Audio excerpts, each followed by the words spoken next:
Mr. Speaker, he himself submitted that the rules of court allows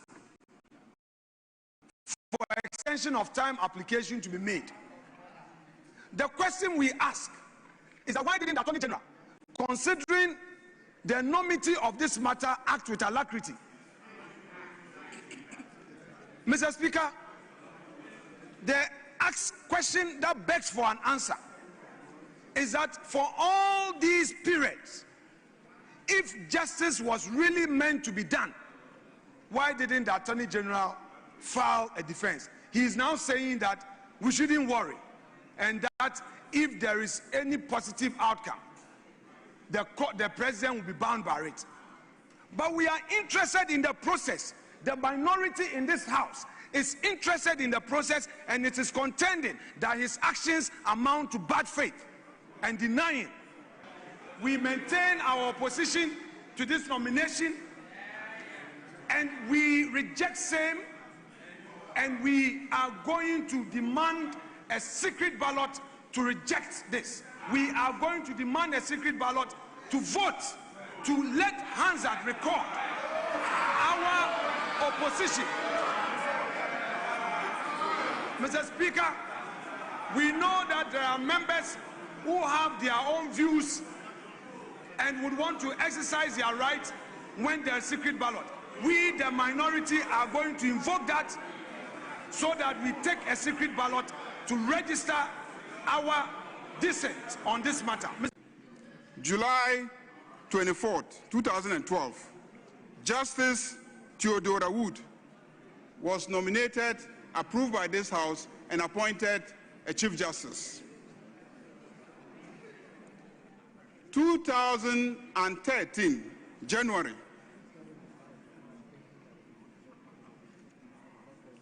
President John Evans Atta Mills, under the NDC, became president. He coexisted amicably with Justice Theodora Wood, who was appointed by President Kufuor under the NPP. Mr. Speaker, again, on 24th of July,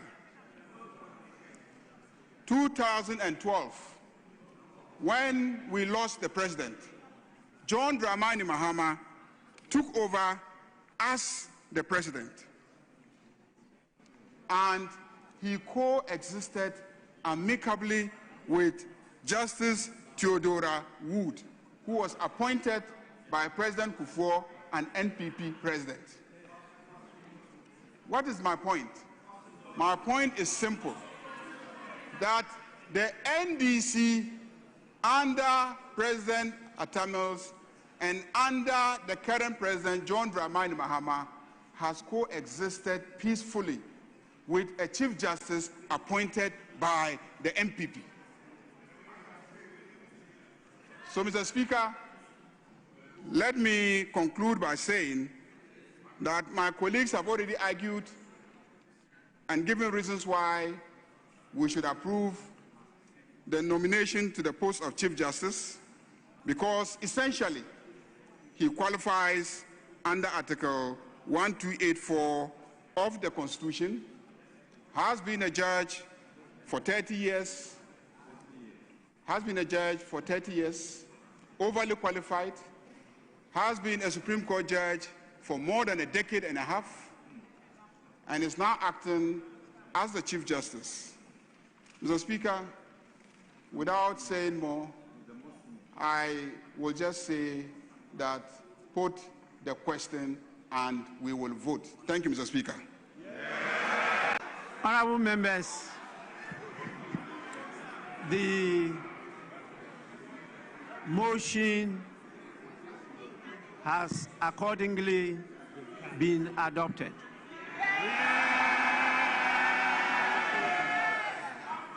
This Honorable House has accordingly approved the nomination of Justice Paul Bafubone as Chief Justice of the Republic in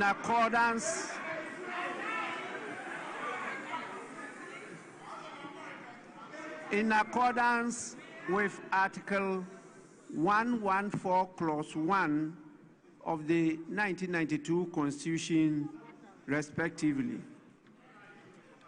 I want to take this opportunity to, on behalf of the House, congratulate the nominee on his approval by Parliament.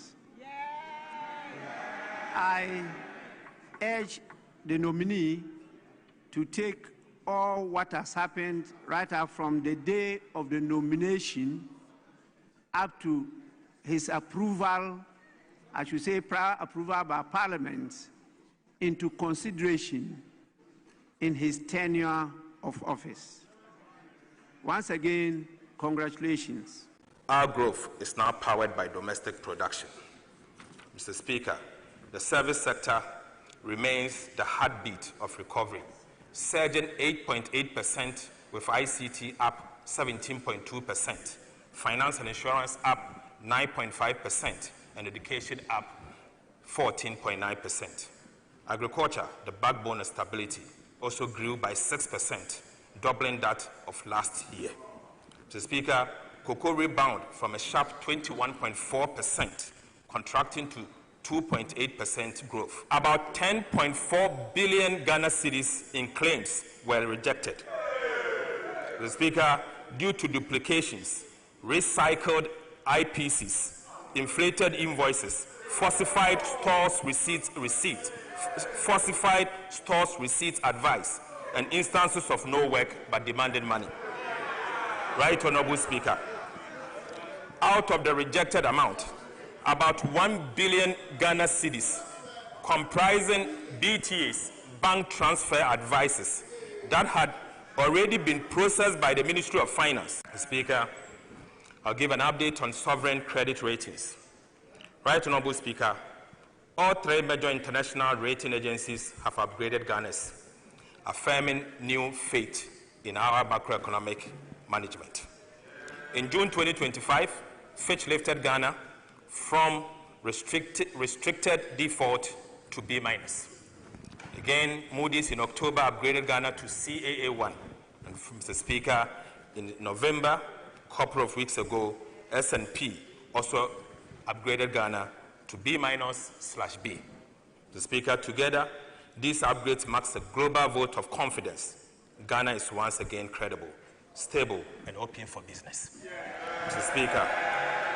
Speaker, I take you to monetary and financial sector performance.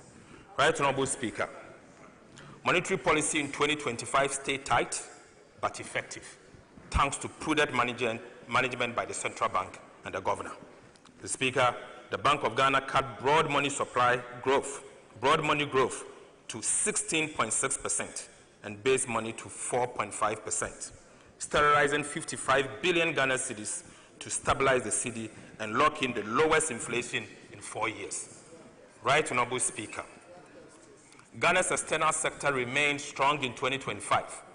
The current account surplus rose to 3.2% of GDP from 2%, driven by robust gold and cocoa export, higher remittance, and strict import management.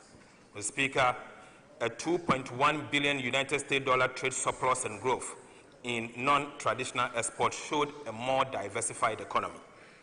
The Ghana cedi appreciated against the US dollar from 16.35 Ghana cedi to the US dollar in November 2024 to 10 cedi 92 pesos as at 10th November 2025. Mr. Speaker, this represents a rare appreciation of 35%, reflecting sound fiscal and monetary policy management. Right Honorable Speaker, this stability lowered debt costs.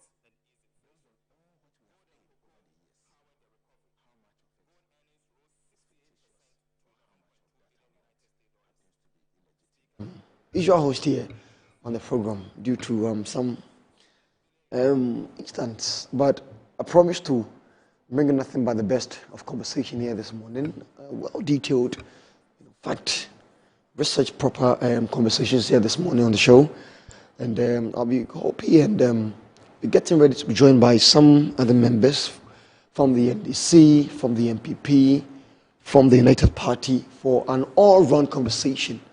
I mean, we take a look at the approval of the Chief Justice, who was then a nominee and now an approved Chief Justice of the Supreme Court.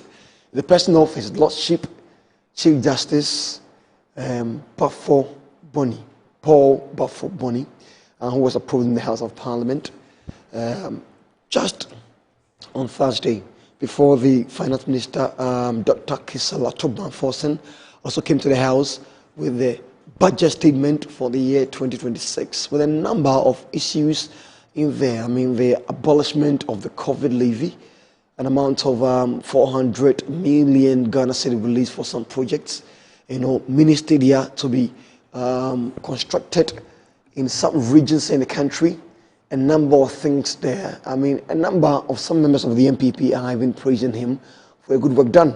If I may make reference, a video cited by Metro TV that featured popularly known as Sticker, who was saying that Arthur Forson made a very good move and he did well, with the budget presentation and all that. A number of persons who are from CSOs, economists, government officials and all that are, I've also spoken, some of them, one of them, saying that the budget statement captured exactly what the Ghanaian people wanted to hear. So we'll be delving into that and trying to make sense of it. We could, there's time, we could even speak of the issue of recruitment system here in the country.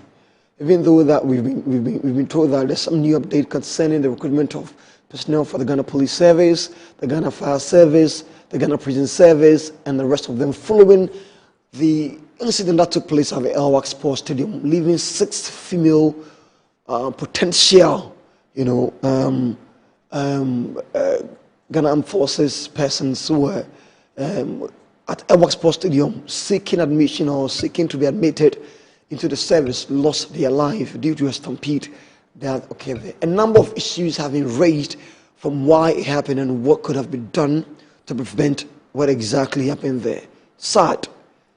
And a number of persons in Parliament have also commented, including, one parliamentary member whose comment didn't actually go down well with Ghanaians and has faced public backlash. And so we'll be speaking about all these things. I've given you 3 things now.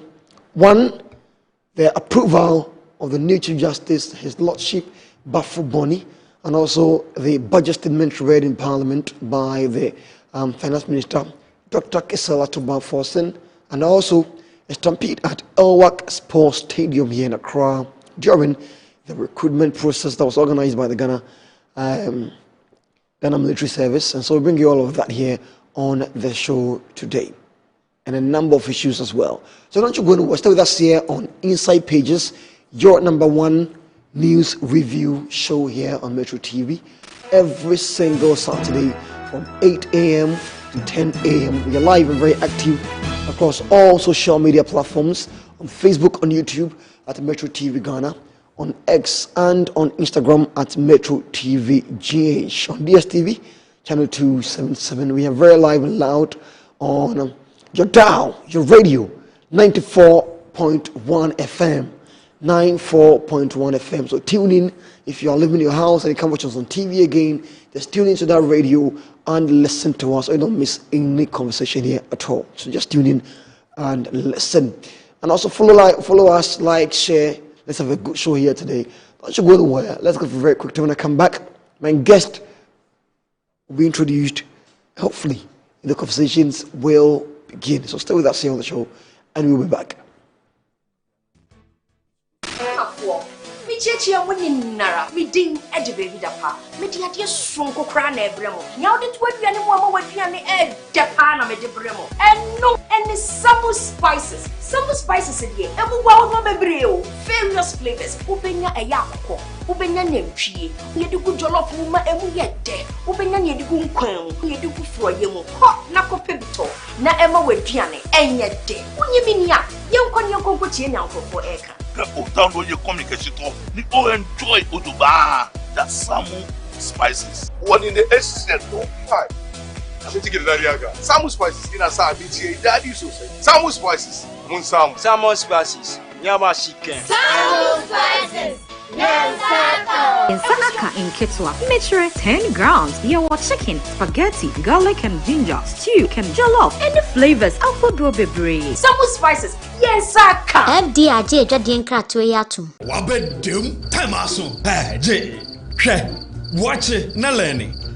Missy, watch and learn. Makwema Besisia. Abozig. I can say no ya konate and the more drink woman. Hey, but I didn't mean. Oh, sorry. She knew her. Oh, dish. Eddie, Dabio, baby womb. Ready? Hey, baby womb.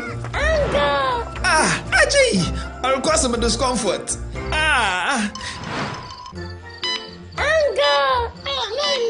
Sorry, well, uncle, where would the dad? Why your funeral? At your phone for Aerofield Trading. Sorry, it killed them all. No mum share nanda danya was mosquito call esudu womunumu. Na say spray with them musa. Try sima edronum ansana ko dynamo. And Kratoi FDA Ajatum.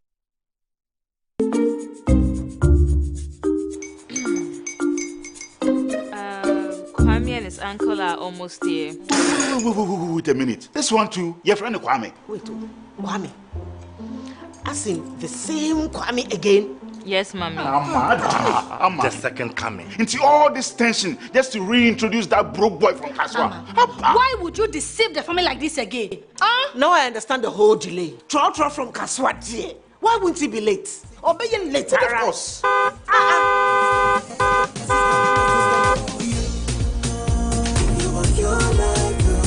Star 712 hush, star 712 hush. You go be the luckiest. Copy from Georgia be luckiest. From not the block, she be luckiest. Yeah, you go be luckiest. No matter why you're luckiest. Everybody go be the luckiest. That's Kwame!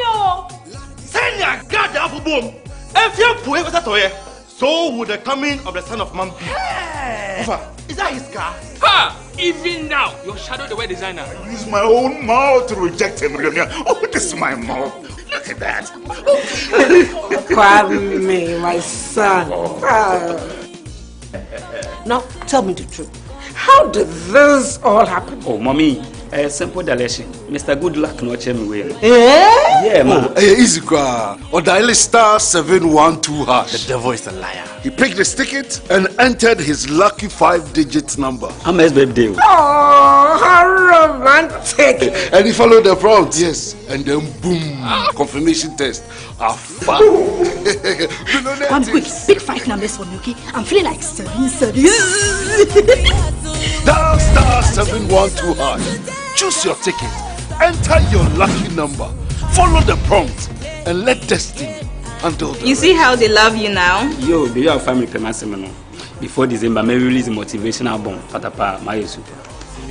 This promotion is regulated by the NLA on the Caritas platform. From finding your dream home to building a legacy for your family, the Homeowner Show has been your trusted guide.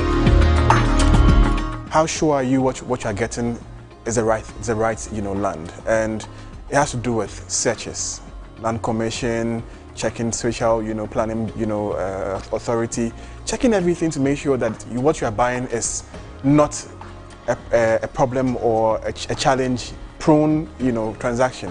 The stress of even not owning a house and constantly coughing up to rent is a big issue. Join me, Hannah Atiasi, and my distinguished panelists as we delve into exciting conversations. Season 3 of The Homeowner Show, every Saturday at 6 p.m., only on Metro TV. Don't just own a house, build a legacy for your family.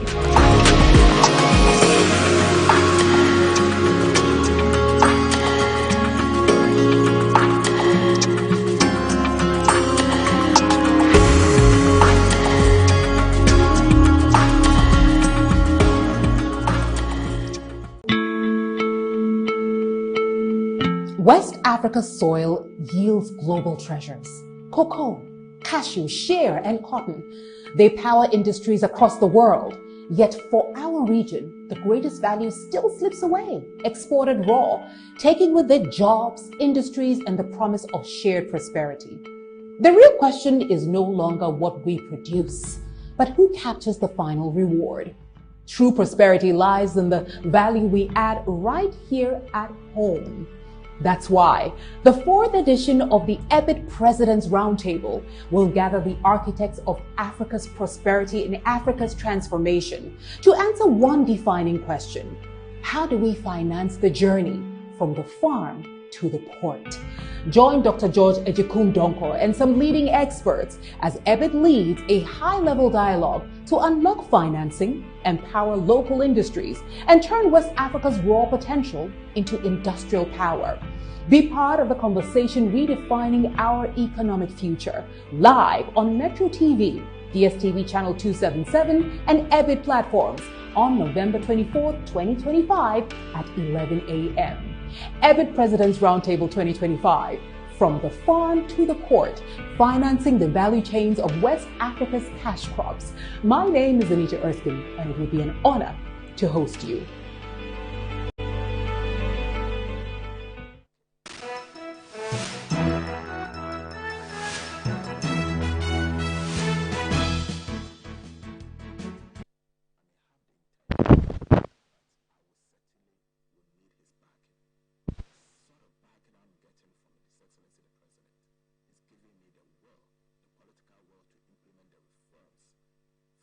Mr. Speaker, to crowd in finance for women-owned micro, small, medium enterprises, we have provided 401 million Ghana cedis to fully capitalize the Women's Development Bank. Mr. Speaker, 400 million. Mr. Speaker, this is the minimum capital requirement needed to establish a standard commercial bank. Mr. Speaker, to scale skills for jobs at pace, we are allocating 170 million for the National Apprenticeship Program. Right Honorable Speaker, digital skills and SME competitiveness, we are providing 100 million for the National Coders Program and 160 million for the Dumawura Program. Right Honorable Speaker, in 2026, government will rehabilitate the National Theatre in Accra. We will also commence site acquisition and design of a second National Theatre in Kumasi. Mr. Speaker, we will establish film fund to revive the film industry, such as Kumawood and other film associations. Right Honorable Speaker, we will also establish creative arts fund for the arts, music, fashion, food, and other creative sectors. Mr. Speaker, we have programmed an amount of 9 billion Ghana cedis in 2026 for national health insurance claim, essential medicine, bridging support, and free medical health care. Mr. Speaker, we have also allocated 2.3 billion Ghana cedis for the Ghana Medical Trust Fund, the Mahama Cares, to support Ghanaians battling chronic diseases such as cancer, hypertension, diabetes, stroke, and kidney diseases. Right Honorable Speaker, we have allocated 474 million Ghana cedis for nursing training allowances. We have also allocated 600 million to construct 3 new regional hospitals. Again, Mr. Speaker, we have allocated 79 million to upgrade 7 hospitals and provide enhanced maternal and child health services. Mr. Speaker, that is not all. We have allocated 100 million Ghana cedis to complete 10 Agenda 111 hospitals. Mr. Speaker, we have allocated 1.1 billion Ghana cedis for LEAP program to protect the vulnerable. Mr. Speaker, take you to VAT reforms. In 2025 budget and the media fiscal policy review, government made a firm promise to reform Ghana's value-added tax system to make it fairer, simpler, and more efficient. We pledge to remove distortions, addressing the cascading effect inherent in the VAT system, strengthen compliance, and create a tax regime that supports both businesses and fiscal stability. These distortions have negatively impacted overall welfare, increased the deadweight loss in the economy, and significantly reduced VAT compliance. Today, Mr. Speaker, I'm proud to report to this House that we have finally delivered on that promise. Mr. Speaker, after months of detailed analysis and broad consultations with stakeholders, we have completed the design of modernized VAT system fit for Ghana's economic transformation agenda. Mr. Speaker, government is therefore submitting to this House today and for approval, Mr. Speaker, a bold package of VAT reforms that will make our tax system more equitable, transparent, and business-friendly. Right, Honorable Speaker, the new VAT reforms will do the following. We will abolish the COVID-19 Health Recovery Levy. Mr. Speaker, we will abolish the decoupling of GetFund and National Health Insurance levies from the VAT tax base. Mr. Speaker, we will abolish VAT on recognizance and prospecting of minerals. Mr. Speaker, we will reduce the effective VAT rate from 21.9% to 20%. Mr. Speaker, we will raise the VAT registration threshold from 200,000 to 750,000 cedis. Mr. Speaker, we will extend VAT zero rating on the supply of local manufacturing textiles to 2028. Mr. Speaker, for emphasis, we promise to abolish the COVID-19 levy. With the support of this House, Mr. Speaker, I'm proud to say that I'm happy to announce that today, COVID-19 levy is accordingly abolished. Mr. Speaker, by abolishing the COVID-19 levy, government is putting 3.7 billion Ghana cedis in the pockets of the individuals and businesses in 2026. Mr. Speaker, these reforms will also reduce the cost of doing business by 5% as a result of subjecting GetFund and NHIL levies to input-output deductibility for businesses, Mr. Speaker.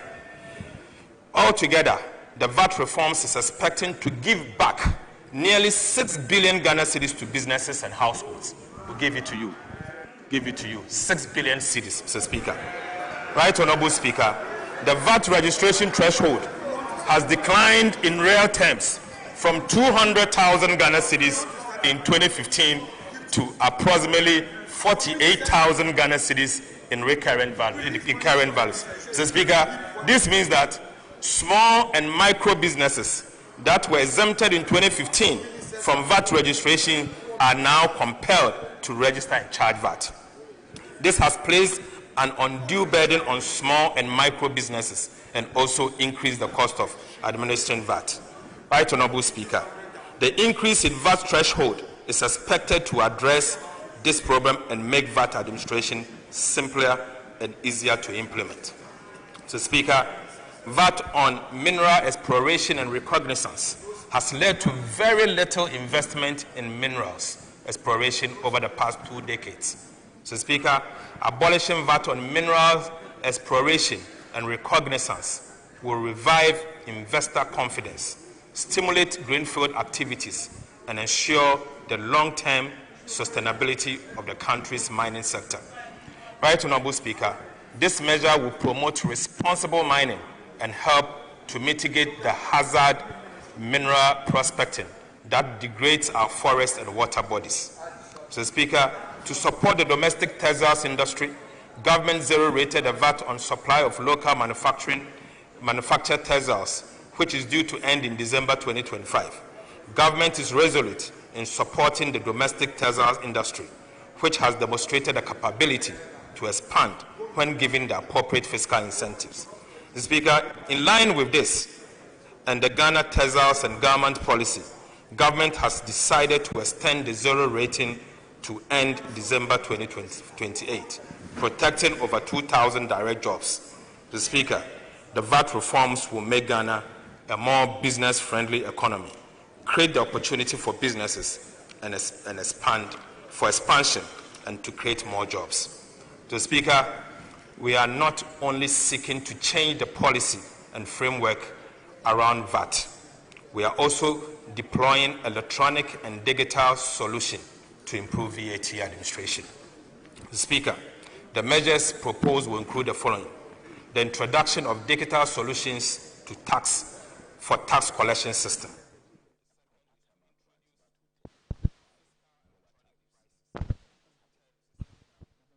Program, I beg your pardon, thank you so much for staying with us here on the program this morning. We are very live and active on Facebook at Metro TV Ghana, on Instagram, on X at Metro TV GH, also very live on 94.1 FM.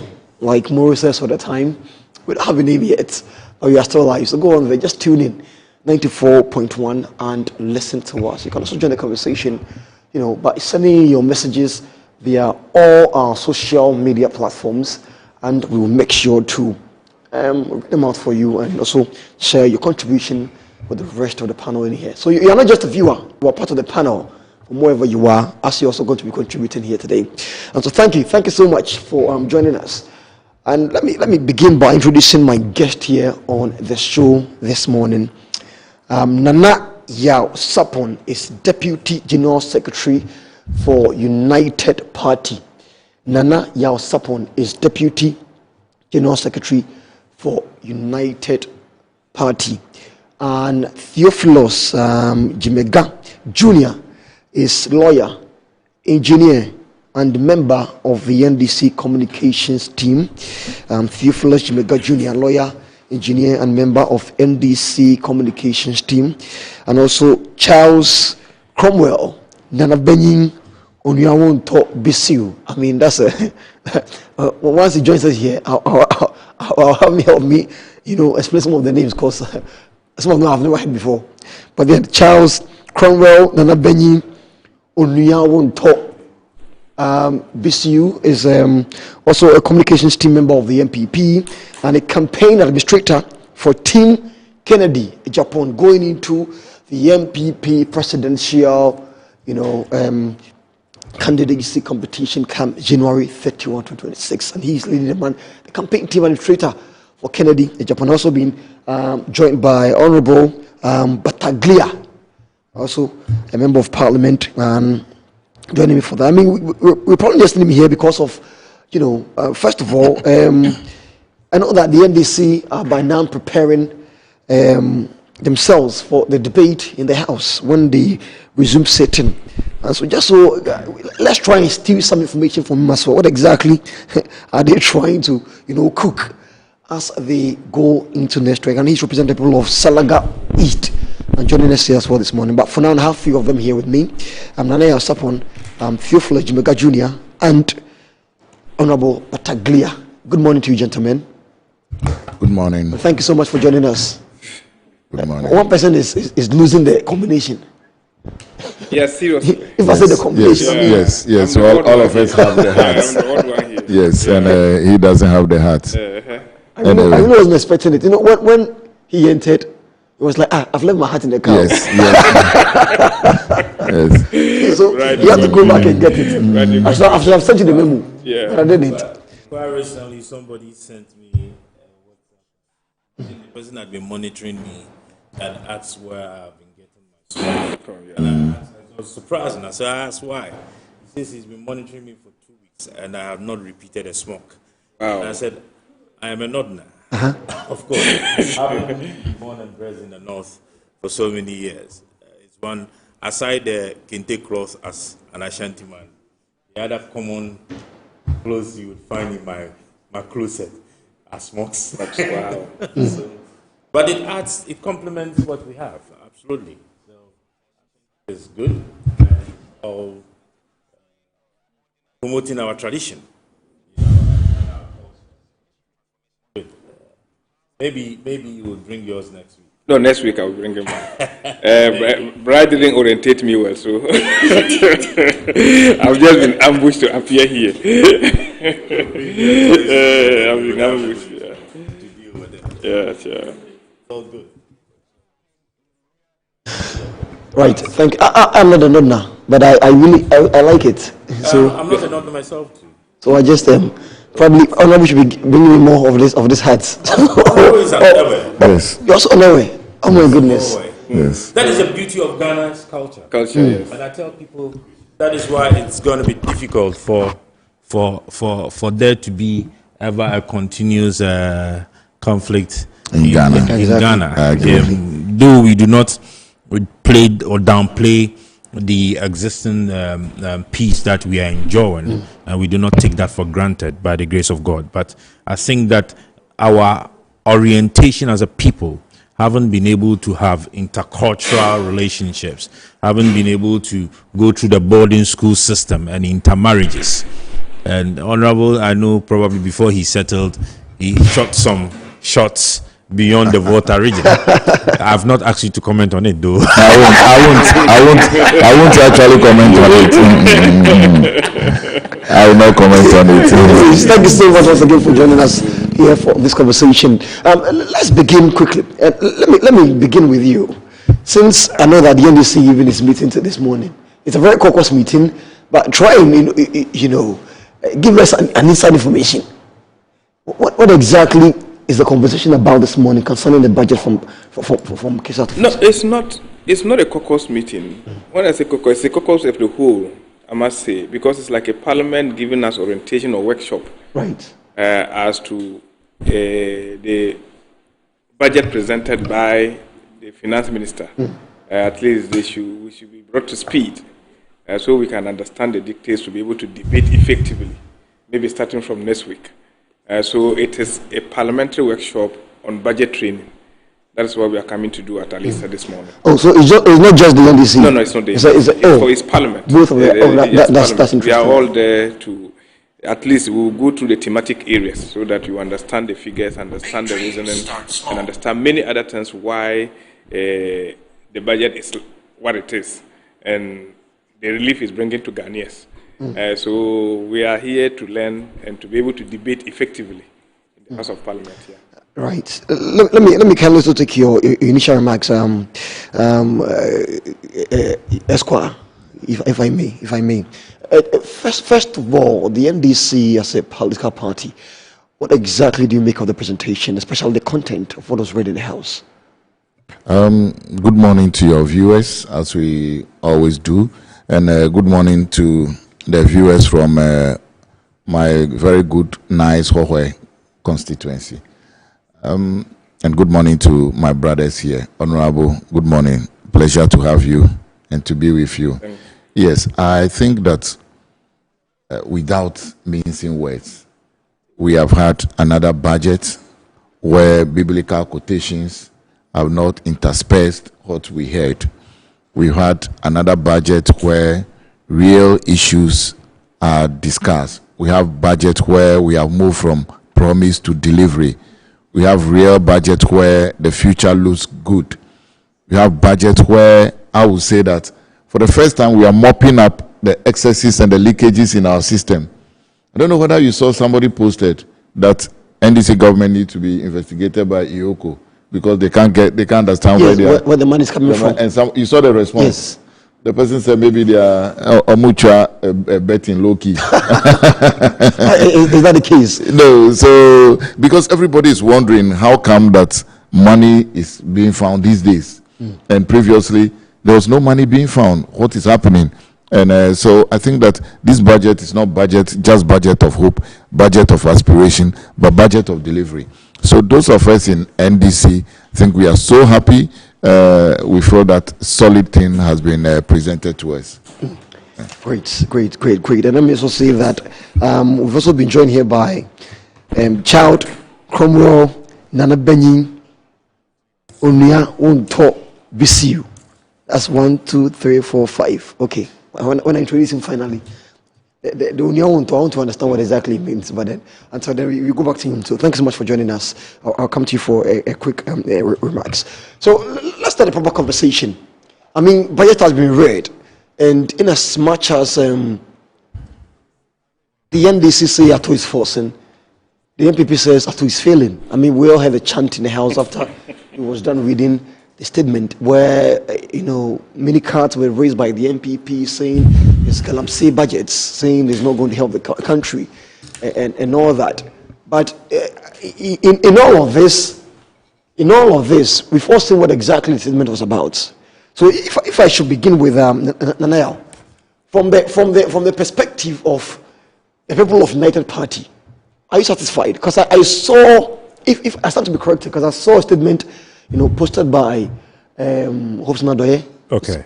That says orgasm budget. I don't know if you've seen that. I don't know if you've seen that. He called the budget orgasm budget. Hussein has beautiful ways of describing things, and so I'll just leave it to him. But thank you very much, my brother. And once again, I'll say good morning to my senior colleagues here. And as for Charles, he's not called me in a very long time. But Muja.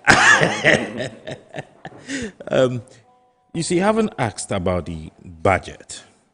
The budget in itself, I believe, has been themed resetting for growth, jobs, and economic transformation.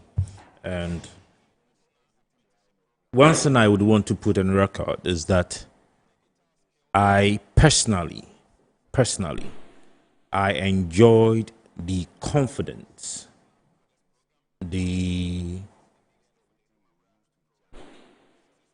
sense of control, of narrative, and the posture and the display of hope during the presentation of the budget by Ato Forson. I think that he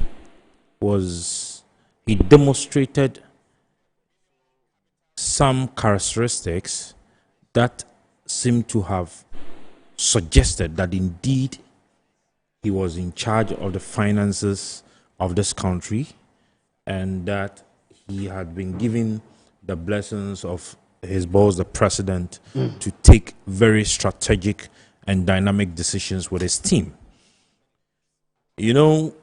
When somebody is doing a presentation and the person does not have control, the person does not have that level of confidence, you easily can tell. But from the presentation, I could say confidently that indeed he showed and demonstrated very high sense of, grips of the issues. I saw for a fact a budget that seeks to sustain some level of stability. The budget seems to have been focused on sustaining the stability gains that they've been able to gain, and also focus on ensuring or keeping on track the sense or the high level of fiscal discipline. I also saw a budget that seeks to boost our food security and security in general, aside that of food. And also I saw a budget that seems to ensure a certain strategic coordination between fiscal, monetary discipline and the monetary agencies or authorities. And that is in short how I would describe the budget that was presented by Ato Forson. I would also not mince words to say that after going through the summary budget, one thing I saw was a very tight budget. Tight is relative. What is that? I saw a very tight budget. I would not want to describe it as an overly ambitious budget, but I saw it as a tight budget that seeks to have so many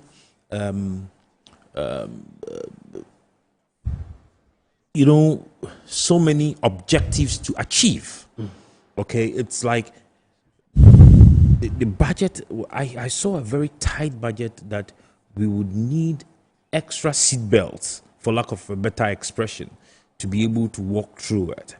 And I do not know if it is because the president probably thinks that he has a very short time, and for that matter, he would have to be able to prove to Ghanaians that indeed the overly endorsement that I received from you, I would want to do more for you to see that indeed we can do more. I mean, looking at some of the very huge infrastructural development or projects that he seeks to undertake, even under the big push, I saw that kind of red eye thing that, listen, we need to make it work. And for that matter, we are going to put all our eggs on deck. We're going to push it and we're going to make it work. If you look at the ambition of the objective of job creation, you would understand that indeed he has seen the joblessness of the Ghanaian youth and is seeking to be able to ensure that every single Ghanaian youth is gainfully employed. If you look at the aspect of this currency stability, if you look at what he is trying to do, aside the building up of the reserves and the pumping in of the cash, you look down, I think he talks about the value addition on the raw materials for export.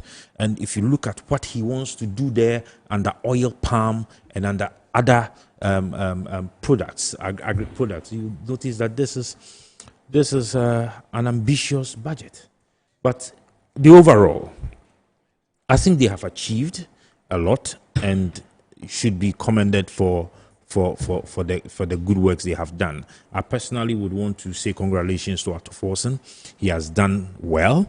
If you look at what he has done to our currency stability, having dropped from 17 Ghana cedis to the ranges of 10.6 to 11 Ghana cedis is no mean an achievement.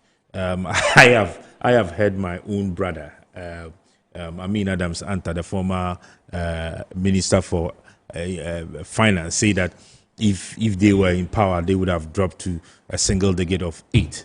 I actually clapped for him.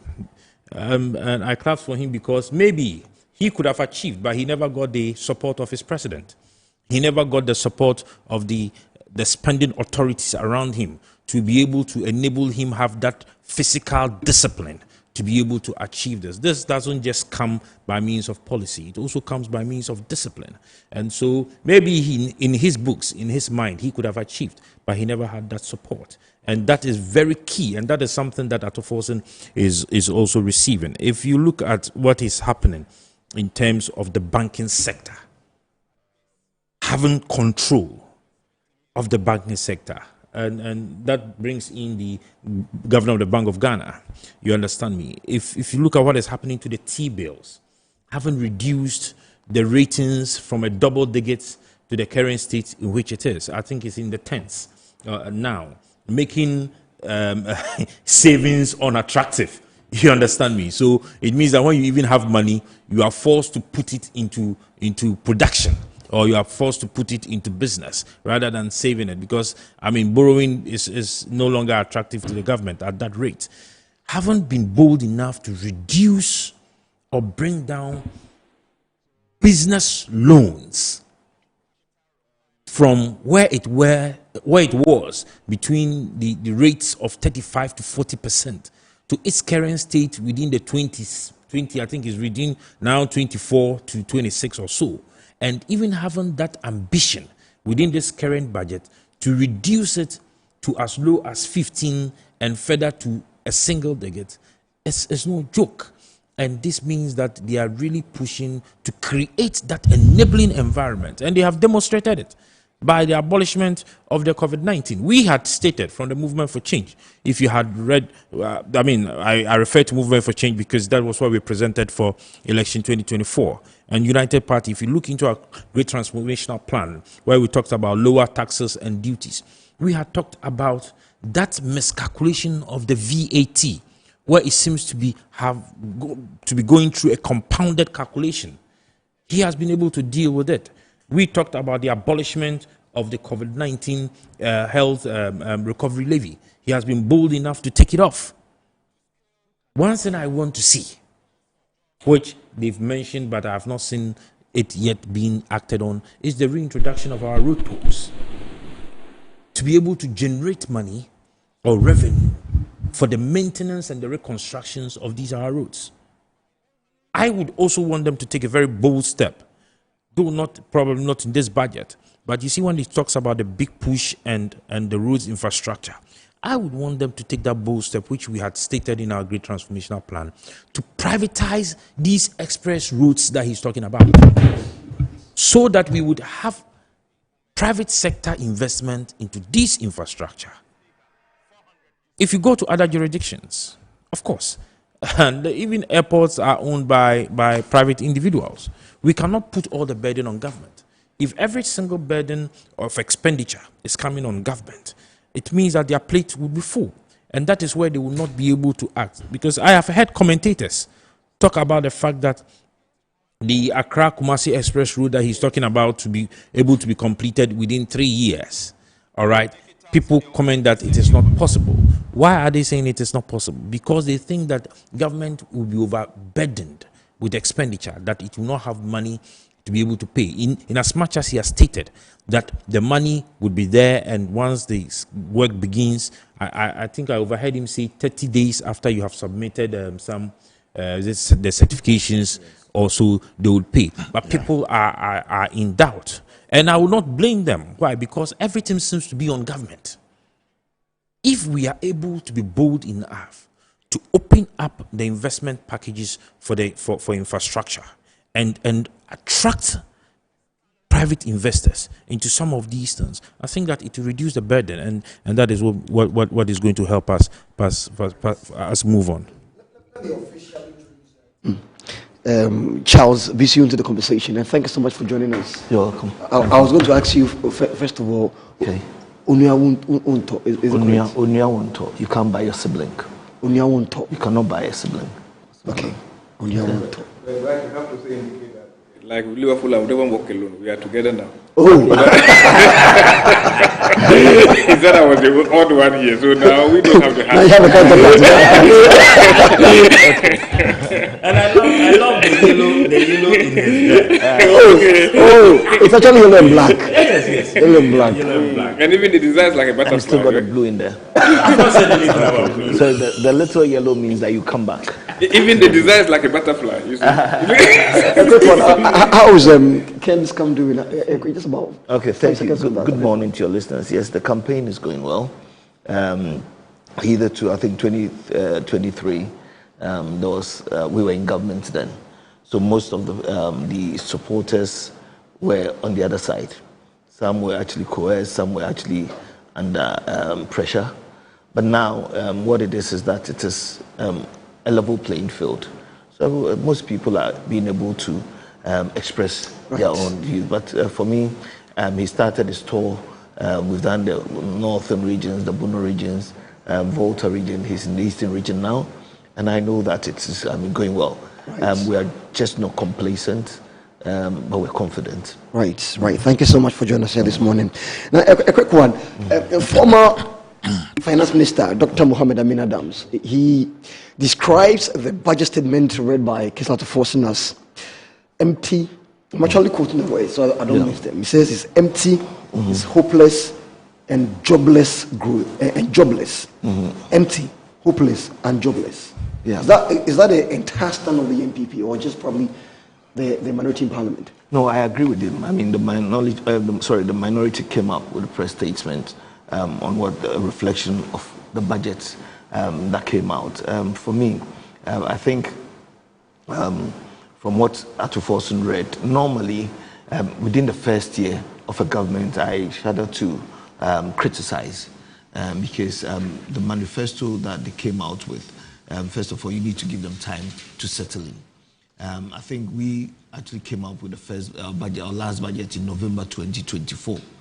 And I think in March, they came up with another budget, a supplementary budget, so to speak. And however, the things that I've seen was stated in the March, I think the March budget, I feel that they're trying to suppress things. You understand? They're being very careful. And this boils down to the fact that we say things whilst we're in opposition. And when we come to power and the reality sets in, then we found one thing. So each time that I communicate, I make sure that we need to look at the psychology of the Ghanaian voter now. It's not like before. Now, delving into the point, the question that you asked, you see, for me, Nanaya mentioned roads. I heard, it was even yesterday, I didn't listen to the whole budget statement, but yesterday when I was coming, I started actually listening to it, and I heard that there was going to be a new 6-lane road to Kumasi. Yes, expressway. And then there was a 3-lane to Kumasi before. What is happening to it? Because at a point we had Saglemi, where NDC thought that we should have continued. Okay, now MPP started something. Are we going to expand the 3-lane to 6-lane, or we're starting a new one? So that is to the detriment of the taxpayer. Again, the economy, I don't see the economy growing because they're failing to spend. They're being careful because we're still under the IMF, with the IMF. There's certain agreements with the IMF. So we have to be careful what we do.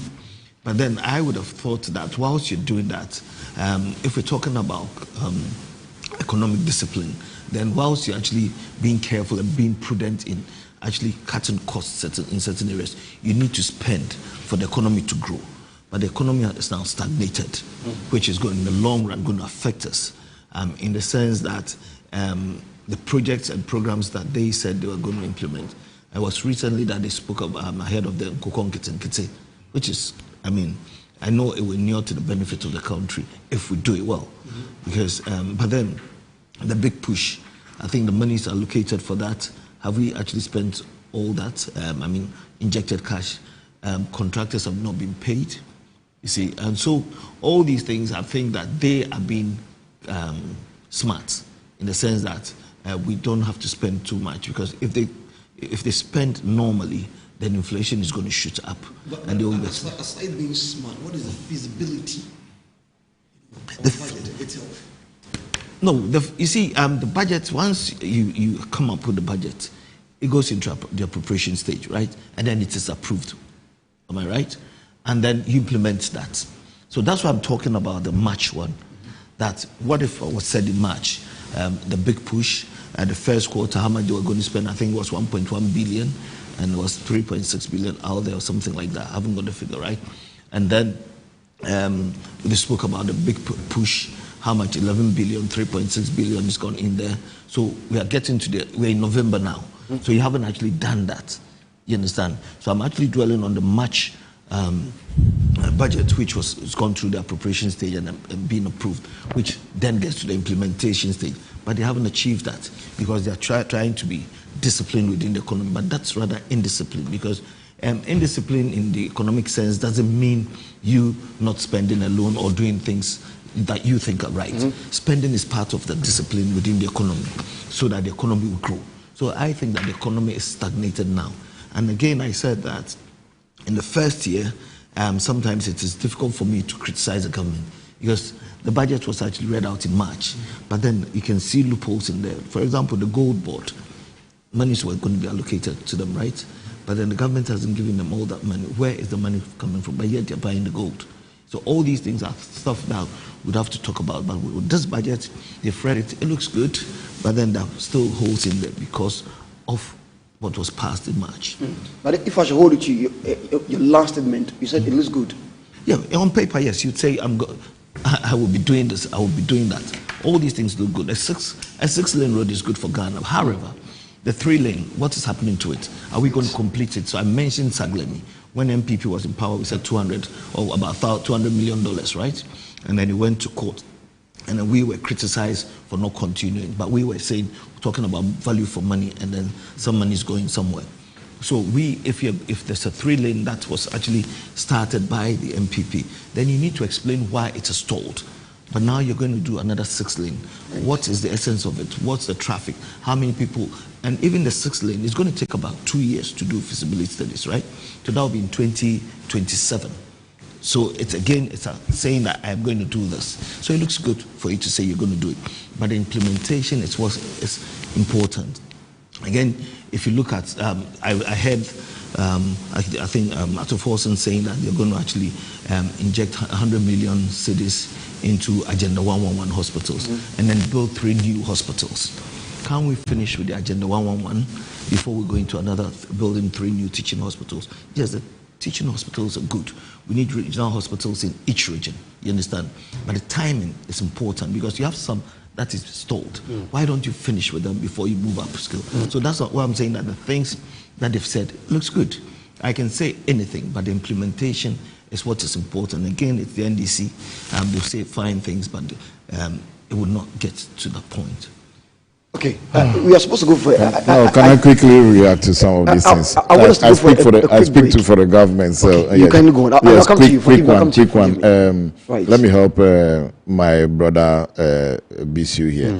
For example, the Express Highway, it is going to be a new one. It's not going to be expansion of the old ones. Exactly. The I was actually coming to the old ones.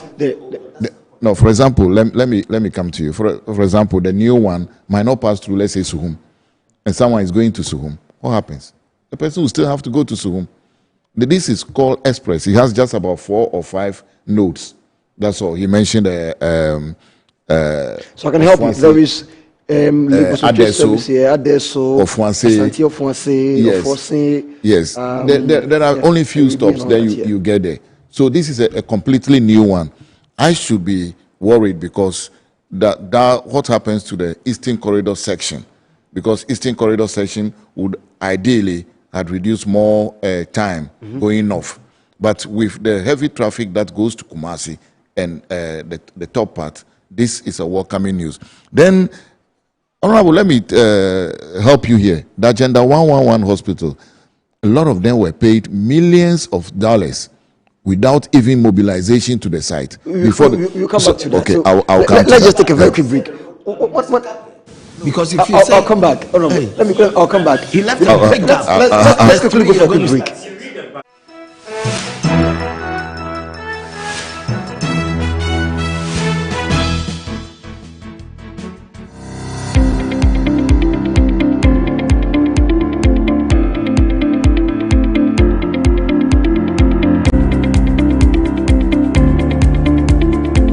Ebusiafo ye mama kwa aba eba Children's Palace. Nkwala nyema nyina fie enyi.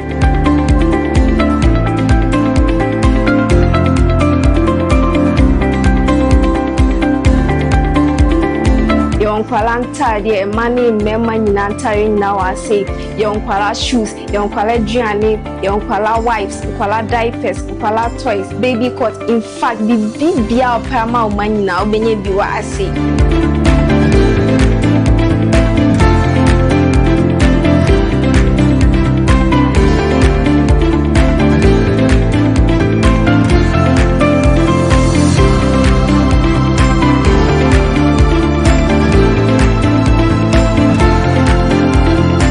Located at East Legon Hills, Nana Krum KFC. Contact us on 059 6377 172. Children's Palace. Happy children, happy fashion. See you soon. Bye bye.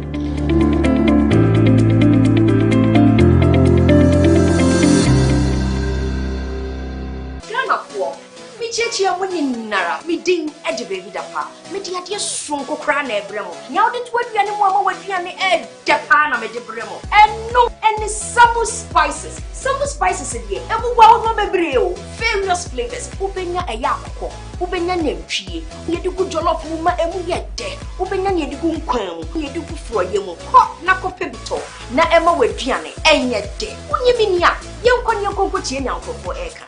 Autant de communication, ni enjoy Oduba, that Samu spices. One in the essence, no five. I'm going to get that yaga. Samu spices in a Samu, daddy so say. Samu spices, Mun Samu. Samu spices, Nyama chicken. Samu spices. Nsaka in Ketwa, measure 10 grams. Your chicken, spaghetti, garlic and ginger, stew, can jollof, and the flavors of Bebre. Samu spices, yes, Saka. FDIJ Jadien Kratoyatum.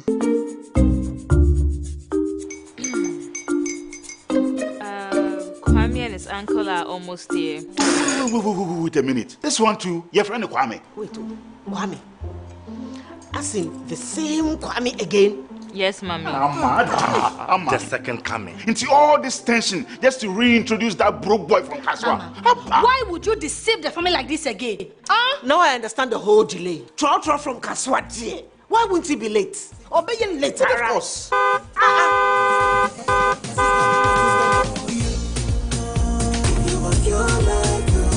Star 712 hash, star 712 hash. Yeah, you go feel the luckiest. Coffee from Georgia be luckiest. From Latepia, cause she be luckiest. Yeah, you go feel be luckiest. No matter why you're luckiest. Everybody go be the luckiest. That's Kwamio! Senya God the apple boom. If you put it with so would the coming of the Son of Man be. Hey. Is that his car? Ha! Even now, your shadow the way designer. I use my own mouth to reject him. Oh, this is my mouth. Look at that. Kwame, my son. Now, tell me the truth. How did this all happen? Oh, mommy, simple direction. Mr. Good Luck no check me way. Yeah, man. Easy cry. Or dial star 712 hash. The devil is a liar. He picked his ticket and entered his lucky 5-digit number. How much birthday? Oh, how romantic! And he followed the prompts, yes. And then boom, confirmation test. One quick, pick 5 numbers for me, okay? I'm feeling like 7. Dial star 712 hash. Choose your ticket. Enter your lucky number. Follow the prompt and let destiny handle the You see how they love you now? Yo, do you have family payment seminar? Before December, may release a motivational album. Patapa, my super. This promotion is regulated by the NLA on the Caritas platform.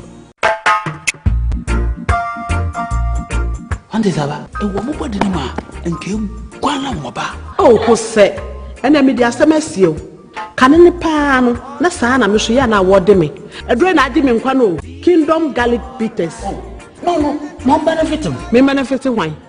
Also, what told dear? Abrewa, the smile, I brent me shuve. One antique crana wabre. No Kingdom Garlic Bitters, and any capsules. Nanya, what ya brebia. Kingdom Garlic Bitters, and the capsules. Assembia you. A devil when I'm when I say, send your name, my wife complain one personal. Kingdom Ginseng Power Capsules and tea. Say, see, I'm password. Kingdom Ginseng Power Capsules. Emeni genia sum die befi abrebia. Obebia o de poa haw no. Edro ba kupa wo hia ne tremendous capsules. Tremendous capsules. Esiesie wo ma wo ye obesima. Edro yi wo benya bi wo ba bia ye ton ro bia. Kingdom Herbal. No challenger.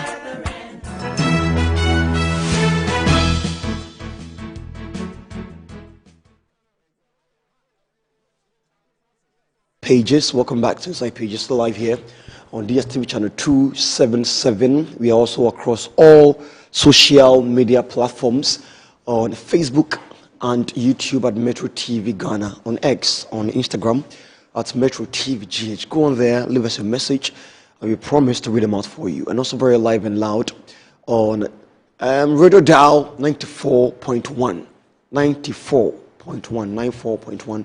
Tune in when you're leaving the house and still listen to us here. And we are still making, a gradual progress as we try to make sense of what exactly the issues have been over the week. And I'm still here with Nana Yosapon, Deputy General Secretary for United Party, Theophilus Jimega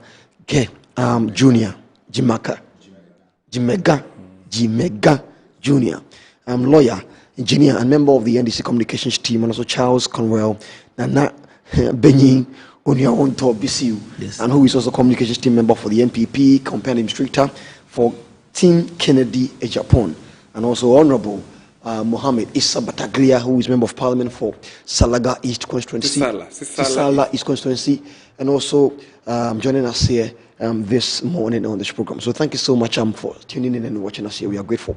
Let's go back to our conversation now. Before we went for the break, you were trying to quickly have some. So I want you to done so I can quickly go to Honorable to have his submission. Yes, I was saying that the express highways. He asked what happens, right? And you see, the express highway is gonna be delivered before His Excellency John Dramani Mahama leaves office. That's the promise he made to the people.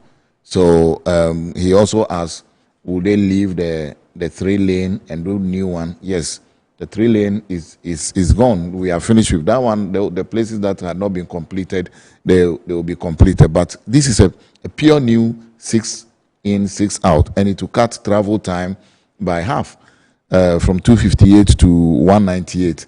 In fact, it will mean that sometimes you are going to Kumasi and you spend the whole day getting to Kumasi. When you leave Accra, before you get to Kumasi, someone would have arrived in London, and you are not yet in Kumasi. If we factor all those things, that is not the way to go. Number 2, I was talking about the Agenda 111. A number of contractors were paid millions of dollars, and they have not completed the project. Now, what the Honorable Minister is saying is that there will be no mobilization fee for any project. You go and you mobilize, you finish the project, and we pay you. So the situation where they pay people and people begin to run away from the project side, that will not happen. Just those 2 things to address Honorable Singh. Then he also said that he agreed with them when they said the budget is empty, hopeless, and jobless. No. They gave a scenario where the government is going to invest in agriculture. Then they gave a scenario that, for example, in the Southeast Asia, Malaysia, etc., they employ 2.5 people per each hectare. And if you are talking about 100,000 hectares to be used, then that will be 2.5 times 100,000. That's 250,000 people to be employed. Assuming we are very conservative, you can't say that is hopeless. The big push, all the associated jobs that will go with the construction, definitely jobs will be created. You see, I would have expected, as MPP had done before, that with this budget, they would have told us that we are going to do our new budget presentation next week. You've done it before. After budget presentation by NDC, they come that they will come and do their own. You never know. No. If you recognize a chicken from the day it is born, whether it's a female or a male, you recognize it. You don't wait for another day. They don't have it to say. You see, again, I will always try to caution MPP. If they continue along this line, they will be in opposition for a very long time. Because even as budget is being read, or the Chief Justice is being confirmed, go on to all the social media handles, TikTok, Instagram, Facebook, all of them, and see people's comments. You think someone has paid all of them to say, Ping, we are starting. The resentment, when MPP members are talking now, the resentment of Ghanaians towards, hey, you guys were there, you couldn't do all these things, and today you want to do this. And let me be quick to add that the MP for Trobu, we saw a viral video of her saying that they said they have removed the COVID levy. And for her, she's a businesswoman. If you buy something right now, the COVID levy is still there. This is somebody people queued to vote for. And this is somebody who, this is not the first time she is in parliament.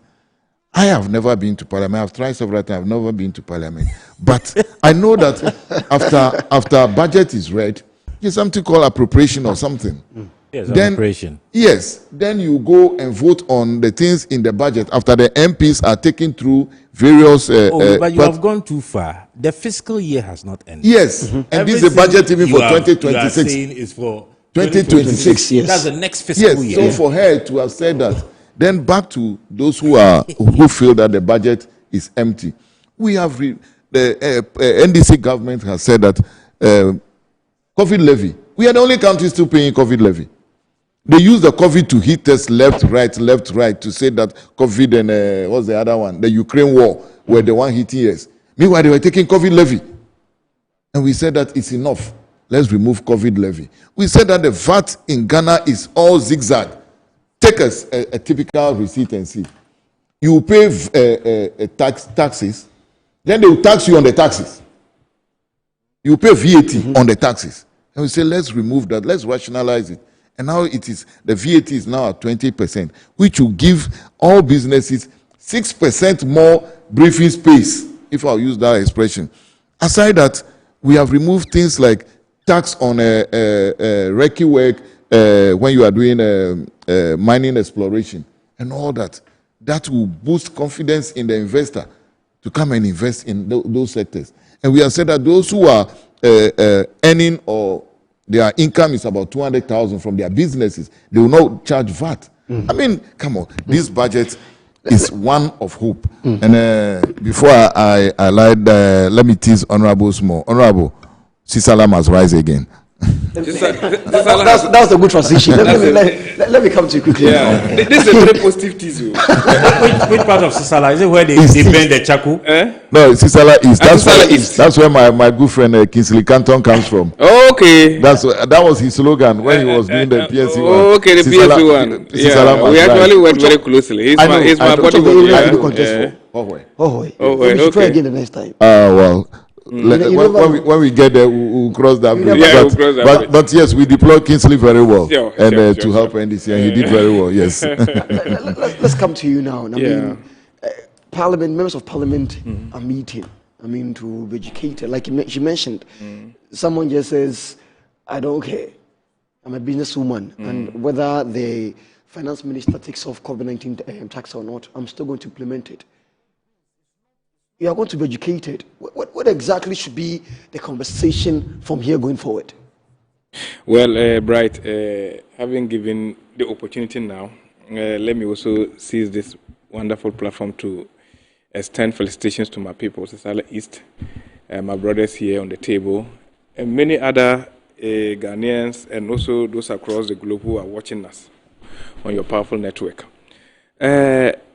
Well, before I come to your question, I would want to also make some few points regarding discussions that are going on here.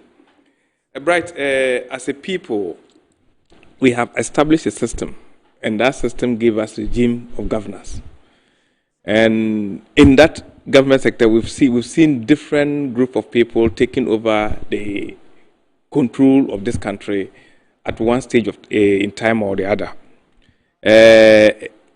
Right from 2017 to 2024, there was a regime under a particular leadership. And that 8-year period, whatever that transpired in this country, is not strange to any of us here. A lot has happened. The economy, where they took it, where they left it. A lot of issues happened.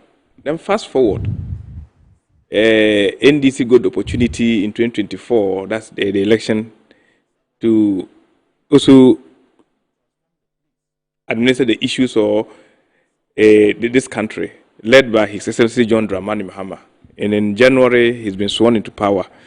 February 28th, he came to Parliament 2025 and delivered the State of the Nation.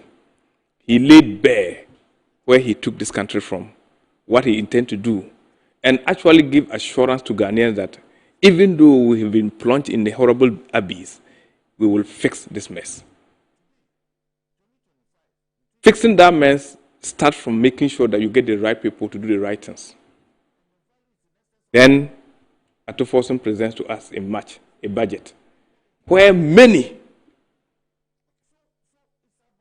thought that Ato was speaking out of blue, and where Ghana has landed itself, there's no way we can come out of that chaos. We've been told in a number of occasions some time past that we are turning the corner, or turned the corner. Little did we know that corner was so a bent long curve that we couldn't turn so easily. But 10 months after, we are seeing a clear signs of how corners of economy has been turned, led by Ato Forson and his team. We met inflation 23.4 or even 9. Today, as we are talking, inflation is down to 8.1.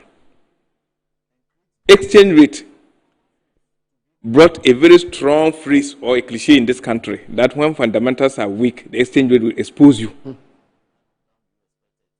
It became a standard topic. Even Honorable Ken, I'm sure Charles will agree with me, based on what was happening in this country, indicated that by 2022 we've already lost the election. Because he, as a businessman, he suffered what exchange rate did to him. Gave example, practical examples, not the economics that we read from books. Fast forward, exchange rate has been brought down to 10. Let me even say 10.95. It got to a point in this country where exchange rate, the CD appreciated to the dollar by 42%. As at the day the budget was being read, the appreciation was at 35%.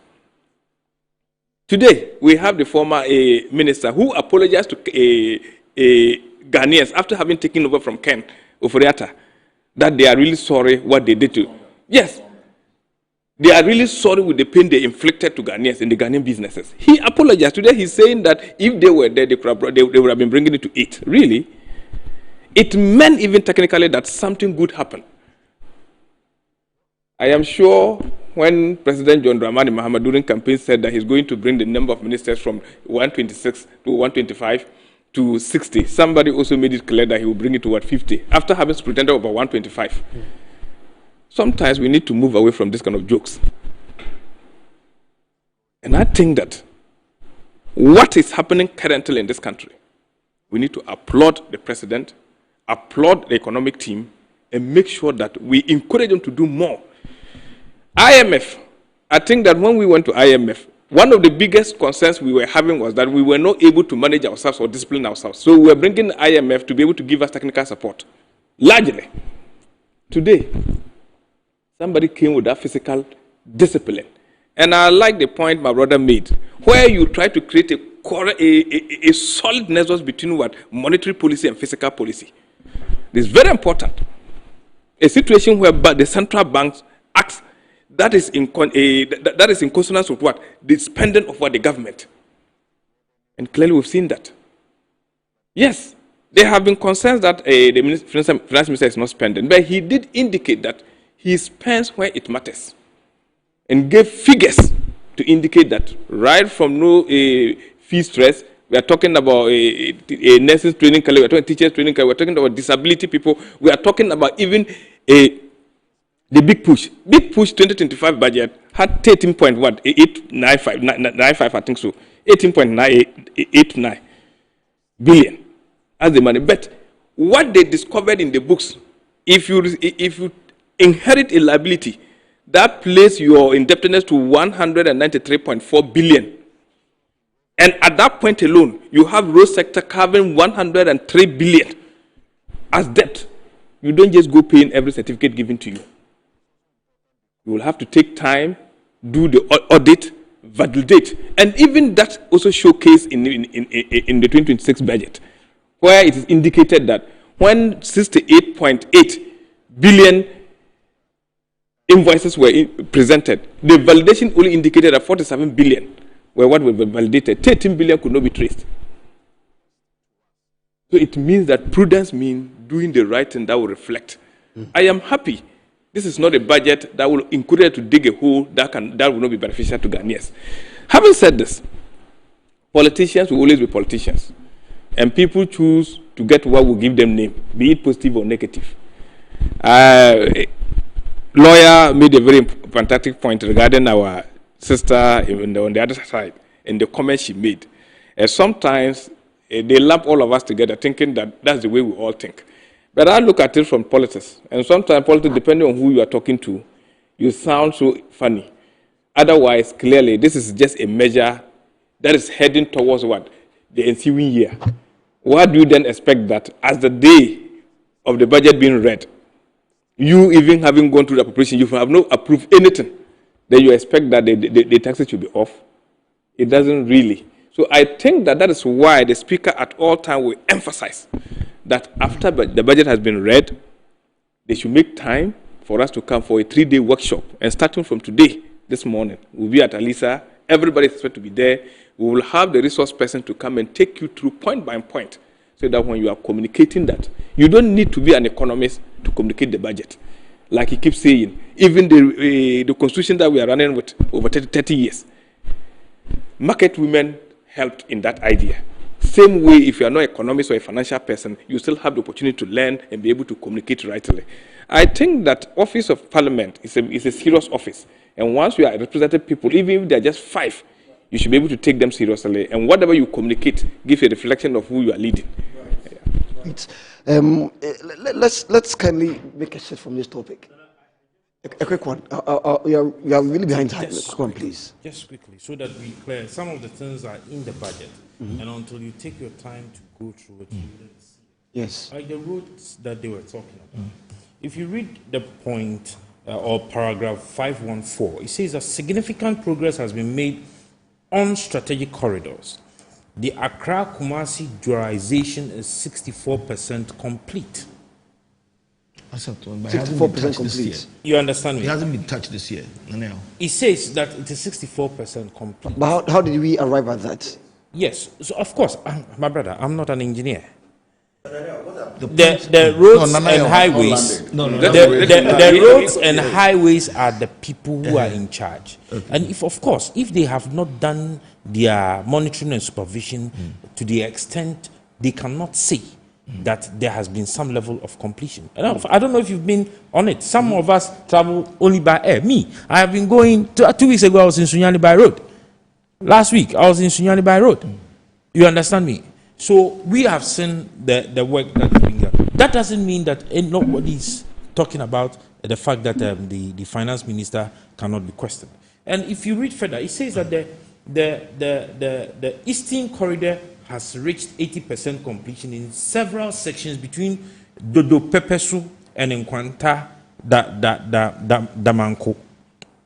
You get me? Yes. And then he went further to say that, having done this, there is the need for us to do that 6-lane express road, all right, through the southwest or the southeast. So where Drew Akimoda, through Kodopon Krumes Fonse and all that area. And of course, that one, even we had been talking about it many years ago, from Rawlinson's time. Do you know why? Because if you're coming from a place like Tamale, the roads that were constructed by TSEC, because of the tracks, they cause a lot of traffic in town and they are destroying our roads. So if we are doing that express road, that would enable them to go very fast. And he even went further to say that that road, they are looking at gathering the funds from domestic sources. Yeah. You get me? So let us not. Oh no, he stated it. I'm lost. You see, how? So the 3-lane or the dualization is there, is working, and he has not said that has been abandoned. Anybody can read this. You understand? The point I'm trying to make is that we're talking about opportunity cost or priorities here. Let's put it this way: the 3-lane already in place, going to Kumasi. Yes. Okay. In this country, okay, we have other roads that have not been covered. Okay, wouldn't it be prudent to finish the Kumasi one? And then the resources that are going into that 6-lane, spreading out to other. But I hope you heard him talk about the fact that that was supposed to push agriculture and trade, and that would also help us to generate revenue for other infrastructure development. The point I'm trying to make is that it is not bad having a 6-lane road. Yes. Okay. And it is not bad having a 3-lane. Absolutely. And I emphasized on Sagleme. Okay. That at that point it was said that we should have completed it. You understand? And I'm not doing political party politics here. No, nobody's doing political party. Can I finish? Charles, yes, you. I'm doing politics as to managing the affairs of the state. Of where course. You say that Sagleme was wrong, we should have completed it, which I agree. You understand? And I'm saying that there's a 3-lane that hasn't been completed. Okay? And then we're starting a 6-lane. But however... No, you see, that is where you get him wrong. Nobody is starting the construction of the 6-lane in January. No. So it's in the 2026 budget? Yes, but nobody is starting. You don't just go to site. So which year? You just don't move to site. He has given you, he says, for the next 3 years. 3 years. So when is it starting? It is stated there. He says 2029. Nanel. Am I right? Nanel, yes. Please, the budget, yeah? It's a budget for 2026.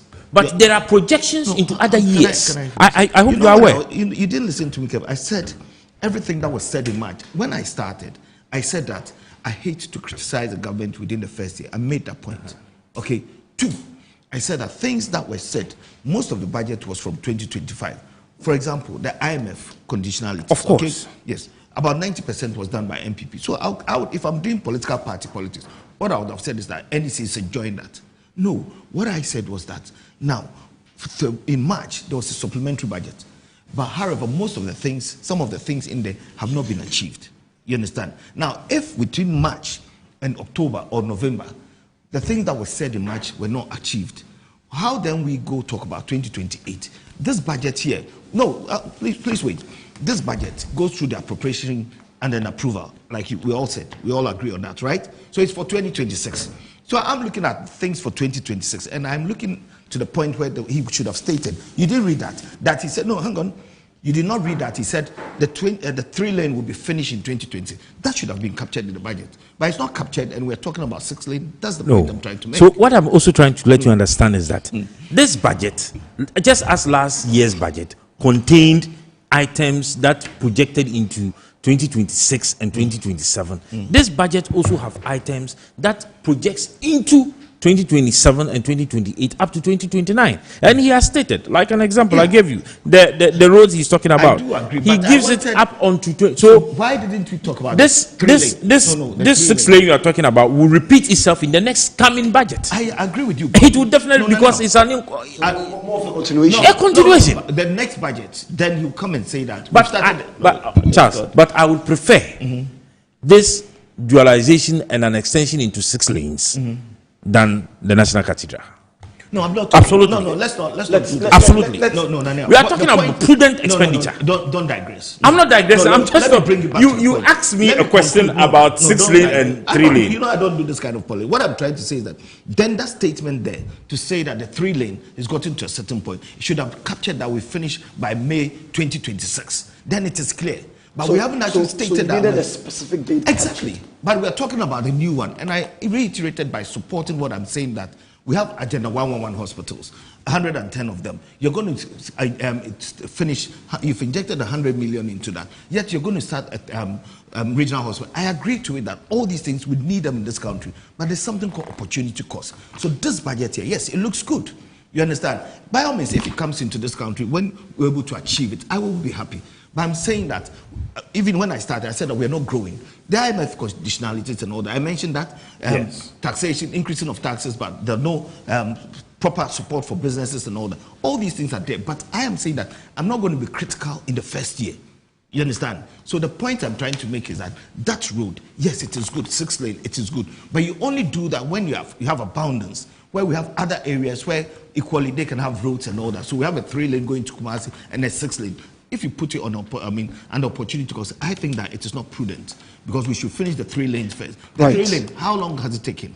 That's the point I'm trying to. Right. Thank you. Right. Thank you so much. Let me kindly ask for permission to go to the next topic. Yeah. We have just about 20 minutes to wrap up. The time is just. The point, but I think that we should also acknowledge the fact that the president insisted that a percentage of all monies raised should be taken care of legacy projects, even at the district assembly. So I'm sure Mr. Charles Bisu's concern will be addressed. Right. Yeah. Right. Thank you. Thank you. I'm trying to get it. So Chief Justice Paul Bafuboni.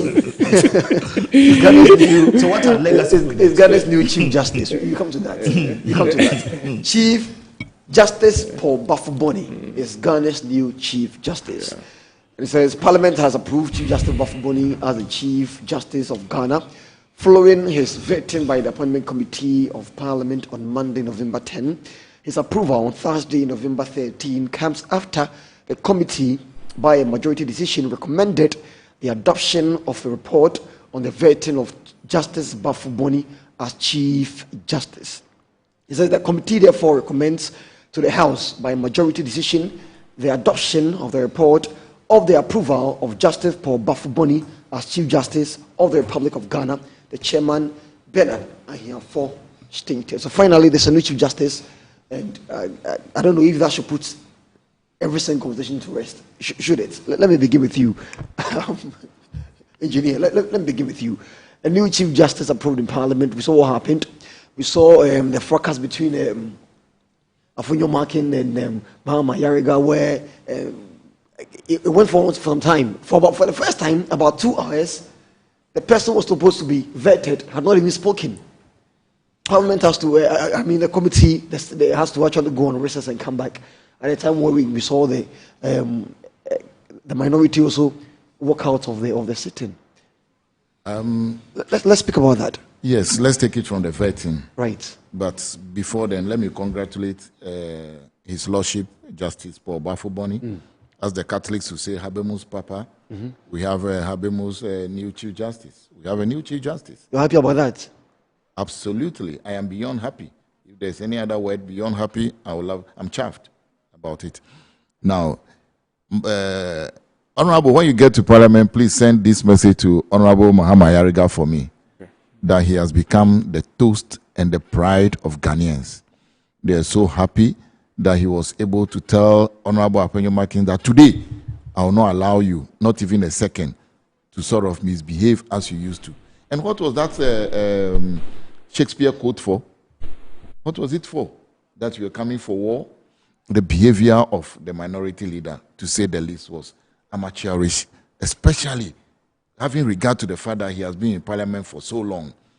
It was needless. And he will say that he was heckled. Yes, he needed to be heckled. He's a lawyer, and he knows that litigation must come to an end at one point or the other. This matter was raised on the floor of Parliament. It was discussed, motion was dismissed, and you try to find a way, dress it differently to bring here. You have to be stopped in your track. And that is what Honorable Mahama Yariga has done. You see, I always, throughout my leadership, advise people that an overused strength becomes a weakness. Our first Deputy Speaker of Parliament, Honorable Bernard Ahiafo, was playing, let me carry everybody along. Let me be the team player. And that was becoming a weakness which Apenyo Markins, MP, tried to exploit. Do you hear of a certain Joe Wise? He wouldn't have tolerated that. You hear a certain Doa Jaho, he wouldn't have tolerated that. But Honorable Ahiafo wanted to be a team player and was trying to carry Honorable Apenyo Markins along. And it has actually irked a lot of people to say, put the man in his right place. Especially as they decided that they were just coming there to misbehave, if it will be that way, and leave. But let's be happy for the Chief Justice that we have. He has a lot of things that he said during the vetting. Lightheartedly, the one I love was, he said, I resign in order to marry my wife. So that my wife, lightheartedly, that was very good. But he has talked about certain things. He also mentioned that we have a lot of district courts without magistrates. So they are thinking about bringing back career magistrates to occupy those places. He also talked about the fact that they want to use technology to allocate cases. I think the one that I would love most is the one that you speak into a mic and it is typed on the screen for you, so that we'll remove the era of long notes taken by judges, so that when you finish court that day, just as you are finishing, they can print the day's proceedings for you and you take it home. I had a very unpleasant situation during this week about this note taking. So I am praying that the Honorable Chief Justice will do that. But those who believe, who are of the view that we are going to have two Chief Justices in Ghana, please change that. The era of justice, Saba Araba, Saki Tokono, is gone. All right. That is a closed book. Nana, let me quickly take your thoughts, because we have some few minutes to wrap up. Kindly. You see, it is hard time we let some individuals understand that you would have to act and behave in certain manner, in certain ways, depending on the table you sit on. Prior to the vetting, I had indicated on other platforms that the table of vetting, which has been created by the standing orders of Parliament, is not a place where we go to settle scores. Neither is it a place where we go to exhibit or demonstrate our ability over the Queen's language. But it would be a table where Ghanaians will be looking at us to bring out the leadership that we seek as a nation. My brother, there are things that, and I will agree with Haruna Idrisu, that as a leader, you do not engage yourself in. You allow the younger ones, those we call the backbenchers, to do. And then you, the leader, you come in to calm things down. You allow the backbenchers to do, and you come in to sort of control. All of us seated around this table, none of us, in our right frame of history and mind over Ghana's judicial service, would have or would be able to question the competence of Justice Bafuboni. What we were expecting as Ghanaians was Parliament to be able to make us see whether or not, aside his judicial legal competence, he has what we call the managerial competence, the administrative competence. That was all we wanted to see. If you are going to list the characteristics or in priority, what would push or what would make us pick somebody as a Chief Justice? One of the key elements in line of priority, if not one, it would be two, would be the number of years of experience both at the bar and on the bench. And Justice Bafuboni had been on the bench of the Superior Court of Ghana for 17 years. The senior most amongst all of them. What is the basic qualification? To be a learned lawyer, am I right? And to have served some number of years as a lawyer on the bar, and then to come to the bench and to go through the processes to be promoted to the Supreme Court. So if it comes to that, all of them have it. But who has the most experience? Nobody can doubt that. But what did we see the minority try to do? They didn't go in there led by Afenyo Makin for Ghanaians to tell Ghanaians that Justice Bafuboni was not qualified or was incompetent, but rather was leading an unhealthy discourse on issues which I would turn around to say are issues of illegalities. Number one, you refer to a nominee by the president who has gone through the nomination process per our 1992 constitution. Because the constitution makes it clear that the president would nominate in consultation with the Council of State and then present to Parliament for approval. Am I right? That is because all of Ghana is represented in Parliament.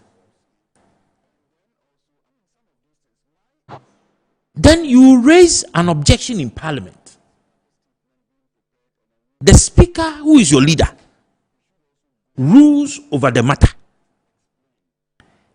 It is settled.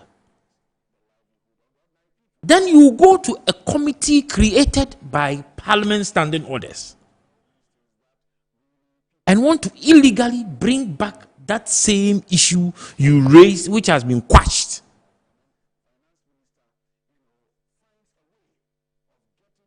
To show what?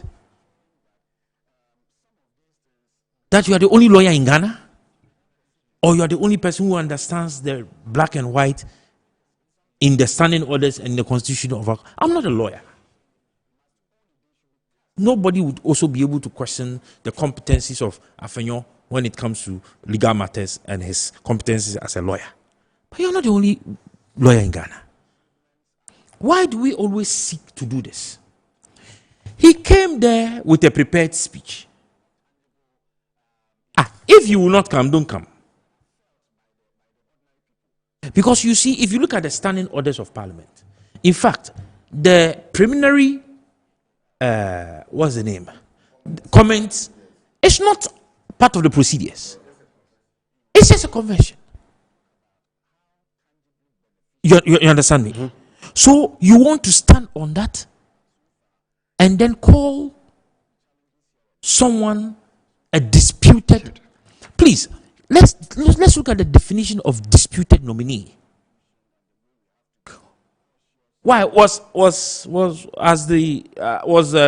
Bafuboni taken to court? Was his nomination ever challenged?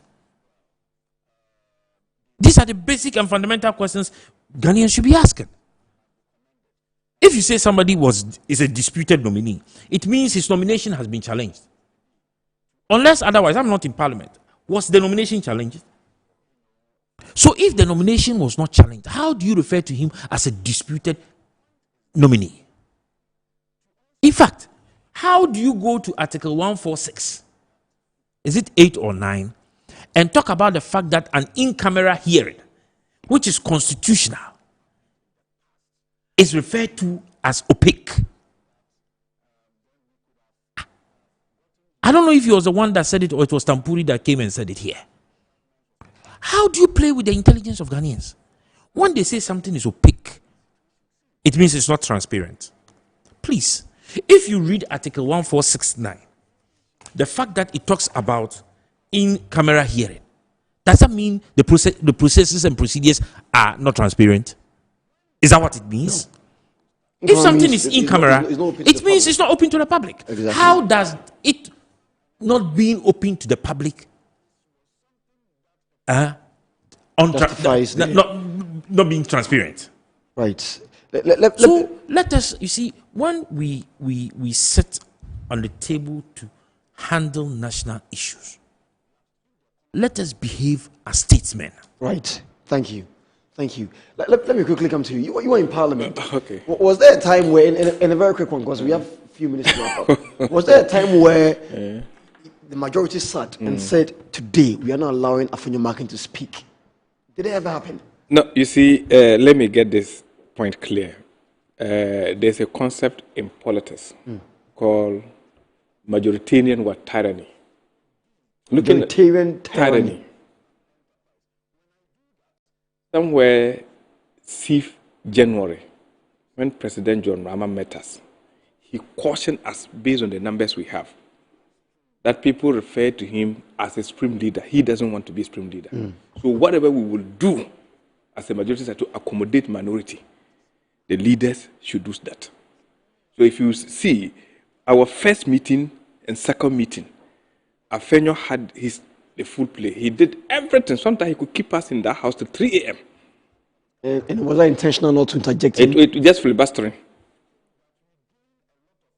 The calm nature of, if you look at Bernard Ahiafo, even at the appointments committee, if you look at our leader, Ayerga can do worse, but he kept it and allowed him to flow. But it has become one too many. And I think that there's a time that he must stop. And I made a point somewhere that maybe he should look at his modus operandi. The louder he shouts, the thinner his back becomes. And that's a challenge for him as a leader. The louder he shouts, the thinner his back becomes. And that's a challenge for him as a leader. Otherwise, what he did there on that particular day, to have allowed the speaker to come to Parliament again, to the chamber, and apologize to the judiciary, it's a disgrace to all of us. And I think that we should stop that. Good, everybody has your leadership style, but sometimes when you're becoming inimical to the people you represent, you have to look at it. I think that he should do self-introspection and look at it. The point was not challenging the nomination of what? Justice Bafuboni. No. It was an issue that was handled at various levels. Even the taking off of the former Chief Justice, I think it went through a process. They challenged it even in the Supreme Court. All that happened before her appointment was revoked by the president, according to what the Constitution has provided. People might say that is historic, but there were many historic things that happened in this country in the past.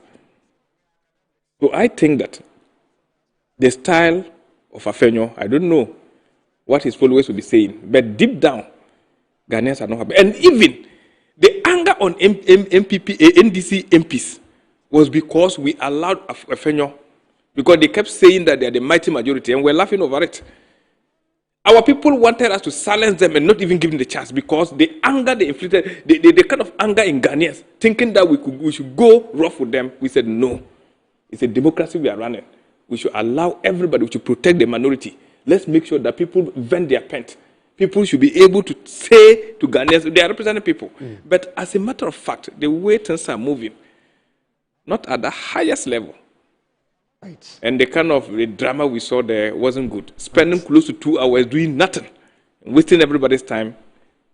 Forgive me to have you put a full stop to that. No, you are gagging myself and Charles. Let me come to you now. The big question here is every single member of the MPP happy with the doings of Afenyo Makin in the House?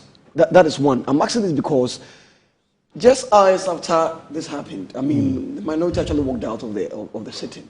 But we had one man, Patrick Yabuama, who made, and I'm going to read it to you. He said, on Monday, 10th November 2025, the appointment committee fulfilled its oversight mandate by vetting Chief Justice nominee, Justice Paul Bafo Boni. May God grant us wisdom and strength as we work diligently for God and country. Okay. Which has been explained by many as an endorsement to whatever happened or his approval. What do you make of it? Branch manager. Of course, I accept only quality and affordable printed souvenirs for my promotional campaigns. I'm the head of academic affairs of a very important institution in Ghana. Of course, we only deal with quality, reliable printing companies for our institution's printing materials. I'm talking about appointed time printing. Appointed Time Printings. We take pride in our extensive print scope that transform your ideas into captivating visual masterpieces. We delve into the core objectives and vision of each print project. Precision printing is at the heart of our printing process as we meet your tight deadlines. Our rigorous inspection, color verification, and overall printing excellence are assured. 20 years of printing excellence. It's always a pleasure working with you to create a vibrant, dazzling printing experience that gives you a masterpiece. Appointed Time Printing, your world of quality and affordable printing.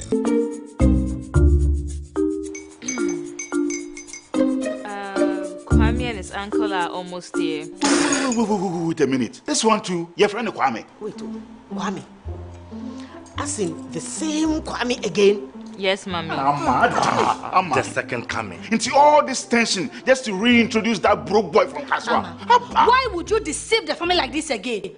Now I understand the whole delay. Troll from Kaswa dear. Why wouldn't he be late? Or being late? Of course.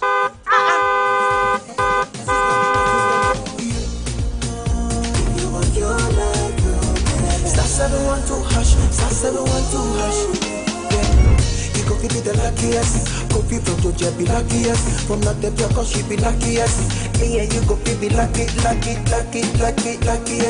No matter why you're luckiest. Everybody go be that luckiest.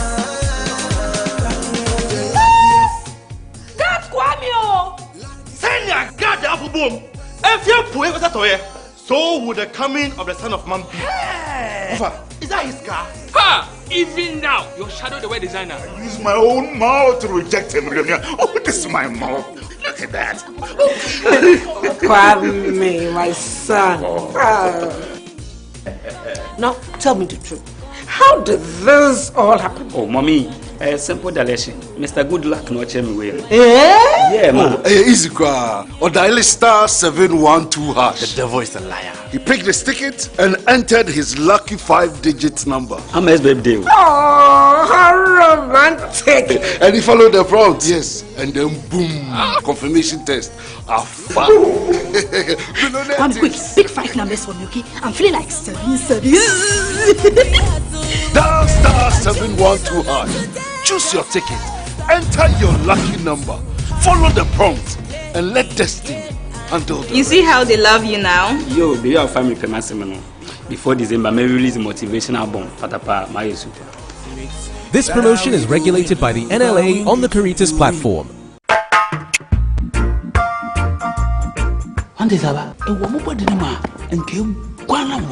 Oh, Jose, and I made the SMS. Kanene pa no na saa na me so ya na award me. Edre na adi me nkwa no. Kingdom Garlic Bitters. No, my benefit him. Me benefit why? Also kwato wo de. Abrewa, this mama abrante me shuve. Wonante kakra na wabre. Num Kingdom Garlic Bitters ene ne capsules. Nenya hoden abre bia. Kingdom Garlic Bitters ene the capsules. Asembia nye ho. Edeben we hu ama wani agise. Senior na me wife company won personal. Kingdom Ginseng Power Capsules enti. Se sia mpaso aye Kingdom Ginseng Power Capsules. Emani tie ni asumdie befi abre bia. Oba bia o de pua haw no. Edro ba kupa wo hia ne Tremendous Capsules. Tremendous Capsules esiesie wo ma wo ye oba asima. Enro yi wo benya bi wo ba bia ye ton nro bia. Kingdom Herbal, no challenger. Attack personalities. We just have to look at the structures and the things that have happened before. We don't actually revisit them so that the nation can move forward. But for me, the Chief Justice has been sworn in. I think he's been sworn in. He's the Chief Justice now. The former Chief Justice is in court. The current Chief Justice said something that the matter is in court and what was being done is a constitutional, mandate. Okay, now, are we saying that when the court overturns, which I don't think it's going to happen because of what we have in outcome, that if the court rules in favor of the former Chief Justice, are we going to remove the current Chief Justice and put her back there? That may be a new learning. That may be a new learning for us. What happened to Dom Melevo? I'm not talking about Dom Melevo. When the court ruled that what happened to him was wrong. What happened? Oh, so you are going to apply the Dom Melevo? No, I'm asking you what happened. You are looking for knowledge, and I'm helping you with knowledge. No, because we look at precedents. What will happen? What will happen? What will happen? Yeah. The question with the sometimes you can ask questions to stimulate the person's mind. So this is where we get it wrong. We are applying the Dom Melevo principle. I just ask you. I'm just asking you. If the court comes out to say that it is wrong, yes, and so do the right thing. If the court comes out, the court will say that. You see, there's one thing that he can be, and then the Supreme Court can ask that he should be compensated. Just an appeal. If we don't have, they're going to take us off. Just an appeal. The Supreme Court will say she can be compensated. With what happened in Parliament during the vetting of the Chief Justice, I think that the review committee for the Constitution should consider reviewing Article 144, so that the vetting of the Chief Justice in the future would be done in camera. Thank you so much. I've been here with Nanaya Sapon, Deputy General Secretary for Theophilus Jimega Jr., lawyer, engineer, member of NDC Communications team, and also Charles Cromwell and Nana Benin Onyamonto, who is a comms team member of the MPP and also campaign administrator for the team, Kennedy Japan, and also my brother and big brother, Honorable Bataglia Mohammed Issa, who is a member of parliament for Sisala East, doing this to me here this morning. I hope by next week, Muro will be back. Thanks so much for watching and have a good morning. Bye.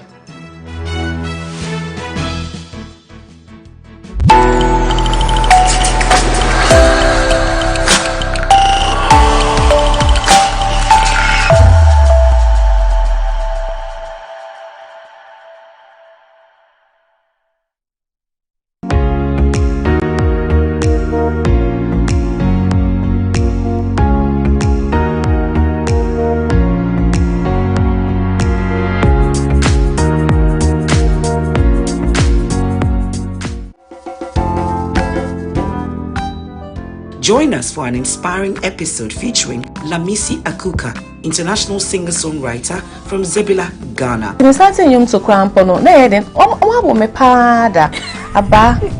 Because no one person may music. We also hear her passion for empowering girls through her foundation. I'm so passionate about seeing the Northern girl child having her own voice, speaking for herself, working hard, to be who or what she wants to be, and to marry at the stage where she feels like she can marry. People can be so discouraging to the extent, say, Obi can't me that say me wasting misika and I'm a time now.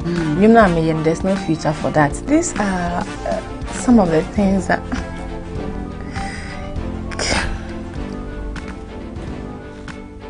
discover how she blends traditional sounds with modern influences to create unforgettable melodies.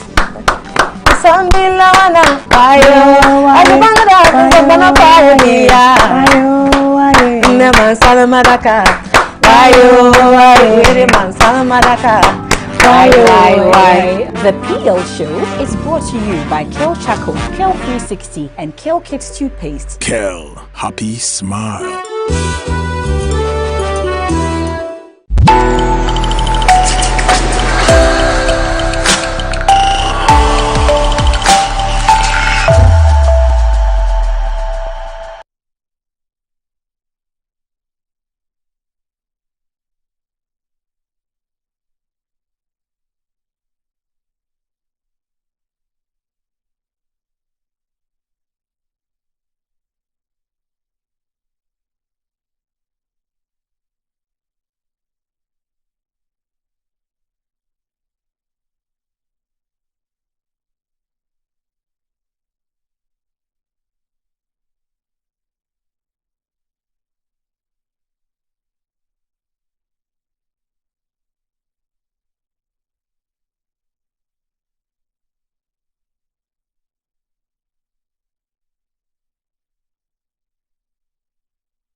From finding your dream home to building a legacy for your family, the Homeowner Show has been your trusted guide. How sure are you what you are getting is the right land? And it has to do with searches, land commission, checking social planning authority, checking everything to make sure that what you are buying is not a problem or a challenge-prone transaction. The stress of even not owning a house and constantly coughing up to rent is a big issue. Join me, Hannah Atiasi, and my distinguished panelists as we delve into exciting conversations. Season 3 of the Homeowner Show, every Saturday at 6 p.m., only on Metro TV. Don't just own a house, build a legacy for your family.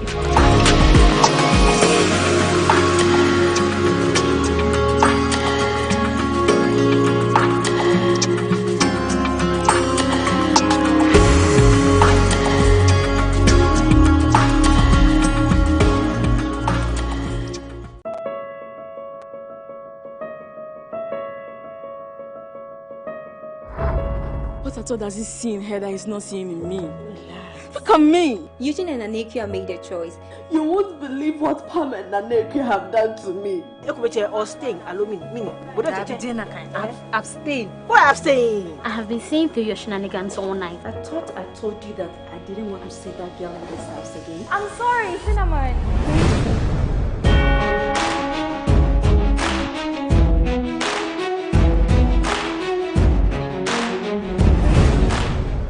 Lost. I've won the battle. Get over it. Battle? Whiny. I like you very much. That's why I brought him this.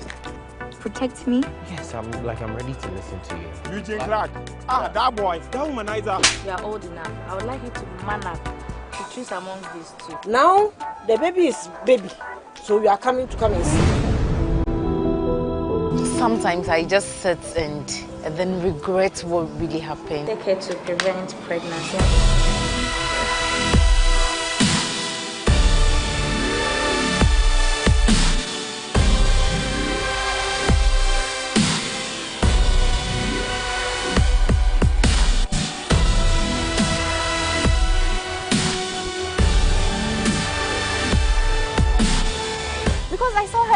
Just stop it. They have to pay for what they've done to me. Be ready for the storm coming up for you. The revenge is not necessary.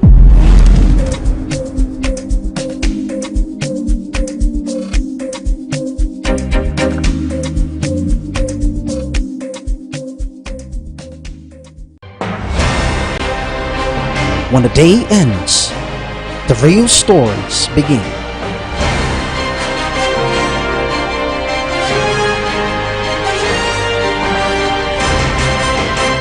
Michael Ado. Updates with lawyers for former Finance Minister Ken Ofori-Atta. Efua Ando. Sandra Ofosu. Ikuya Ababio. Dominic and Sopra. We're bringing you the latest in the world of business. Sharp, precise, compelling, unmissable, uncompromising. News Night. Tonight at 7 p.m. Only on Metro TV.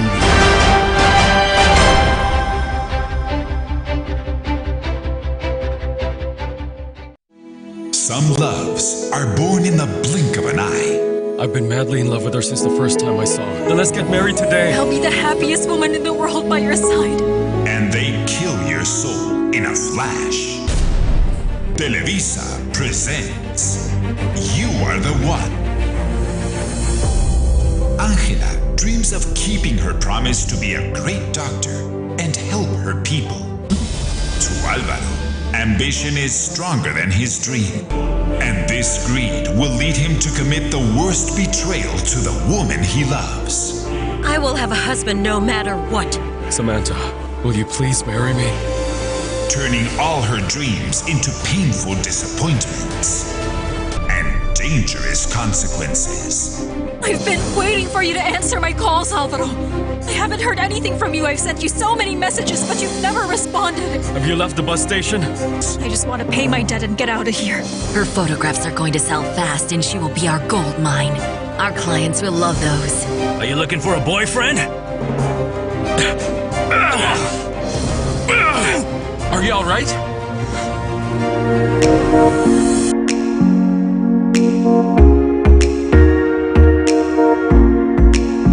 You Are the One, proudly sponsored by The Luckiest, Appointed Time Printing, Time Herbal Mixture, Samu Spices, Givers Herbal Center, Blue Jeans Energy Drink.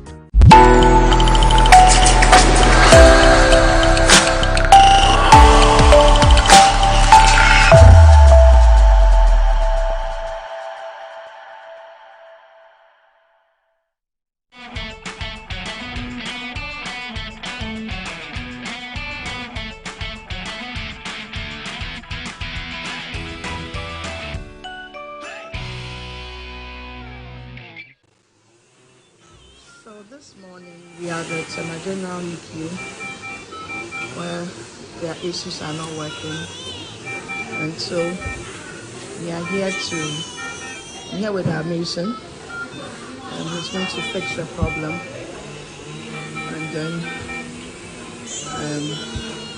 we'll change the ACs for them as well. Yes, as you can see, it's closer to babies. It's causing some dampness in the room as well, which is not healthy for our preterms. So we are here to fix the problem. Okay. Thank you. Just a short video to show you the current situation of the units. Mothers are sweating. Our AC is actually broken down for some time now. No AC, as I stated. So we have no option than to open louvers and then use the fan, which is not safe for us. It's not easy. So please, J Foundation, we are calling on you. We know you've helped several people, and we know this is our time to be able to serve us as well. Thank you so much. Yes, Bongo District Hospital Niku. We say thank you very much for your donation. Yesterday in the evening we had the 2 ACs fixed, and so our room is now cool. No more opening of louvers and no more fans. We are enjoying the 2 ACs. Thank you so much for your donation. God richly bless you. And as Oliver Twist, hoping for more. The Foundation, our babies are enjoying your cut sheets. Your beautiful cut sheets, they are beautiful. Our cuts are looking neat.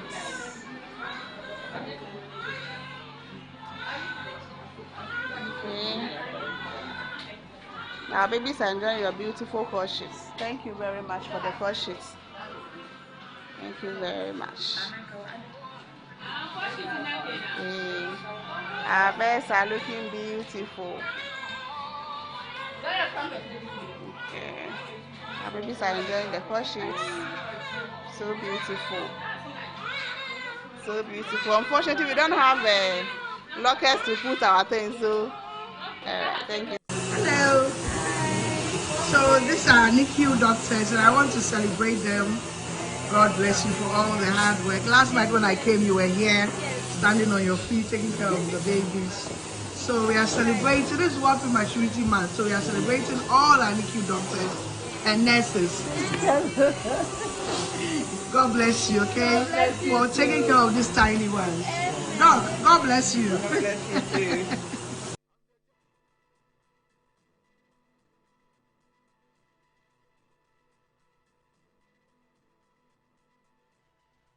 Hello, good morning, and welcome to the Living Well show on Metro TV with me, Sandra Ampofua Ofosu. So just gone by is a sneak peek into what we are going to talk about today. Today, it's a very delicate conversation we are going to have because we are going to talk about our little angels. Angels who are born into this world not as we expected. What we usually know is that our babies, they last about 9 months in the wombs of their mothers before they come out. Unfortunately, not all our pretty angels have the opportunity to go the full 9 months before they come out. Those angels are pretty special. Today, we are talking about preterm babies. Yes, and I have a beautiful lady with me in the studio who is going to tell us her journey with preterm babies and how she got inspired to start this whole conversation on preterm babies. We are going to go for our first and quick commercial break. When we come back, I will introduce my guest, then we will get into the conversation. Please stay.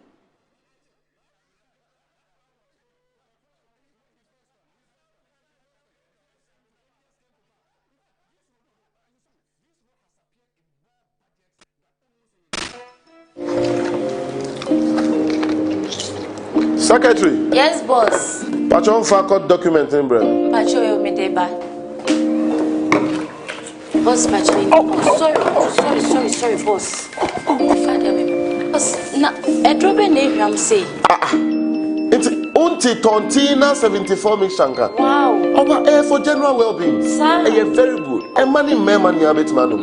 Kope binato. Any a crujio. Kope binato. Ghana for say munim say medumani say metwitwa age amanfo sa ena me hia edro a ebetwitwa age me afi yare ahodro bebre na metumi agina me na so age amanfo asebe num 74 mixture ema me apomodin e supported me immune system na ema me asomdwe edro yi nyema apemfo abata won ma manufo ene nkoda woni mfie duwe FDA age dwede nkrato yato.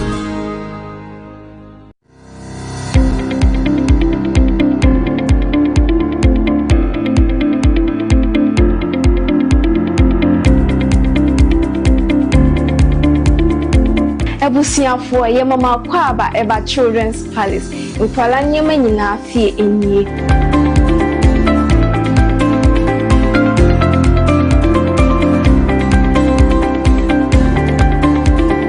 yonkwala ntade mani mema nyina ntare nyina wase yonkwala shoes yonkwala duane yonkwala wipes yonkwala diapers yonkwala toys baby cot in fact bibia opama omanyina obenye biwa ase.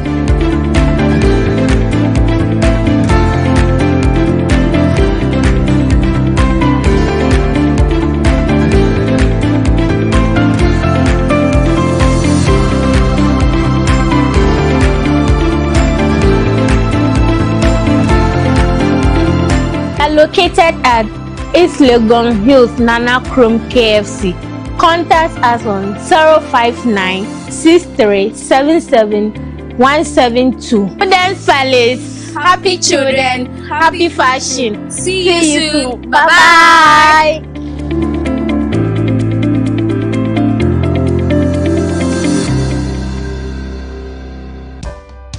line of work, a confident smile is everything. Kel Charcoal Toothpaste keeps me on top of my game and ensures my smile is always radiant and bright. With the tiring nature of my job, we spend several hours under the scorching sun. To keep our teeth white and our breath fresh all the time, we use none other than Kel Charcoal Toothpaste. Kel Charcoal Toothpaste. You're on a Kessie and in a kit one. Samayo Kendini, a who be here, Semetra Sapapadia to a mammy mouthful. Kel Charcoal's natural ingredients, and a bomb is several buying, a man is swing, Nesansu Mama Hotel so a will bedroom. Kel Charcoal Toothpaste.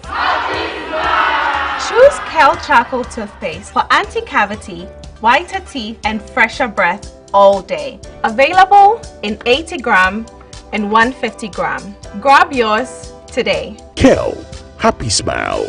This advert is FDA approved.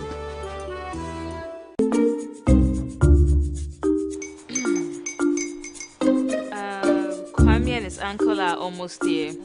Wait a minute. This one too, your friend Kwame. Wait, Kwame. As in the same Kwame again? Yes, Mommy. The second coming. Into all this tension just to reintroduce that broke boy from Kaswa. Why would you deceive the family like this again? Now I understand the whole delay. Troll from Kaswa dear. Why wouldn't he be late? Or be late, of course.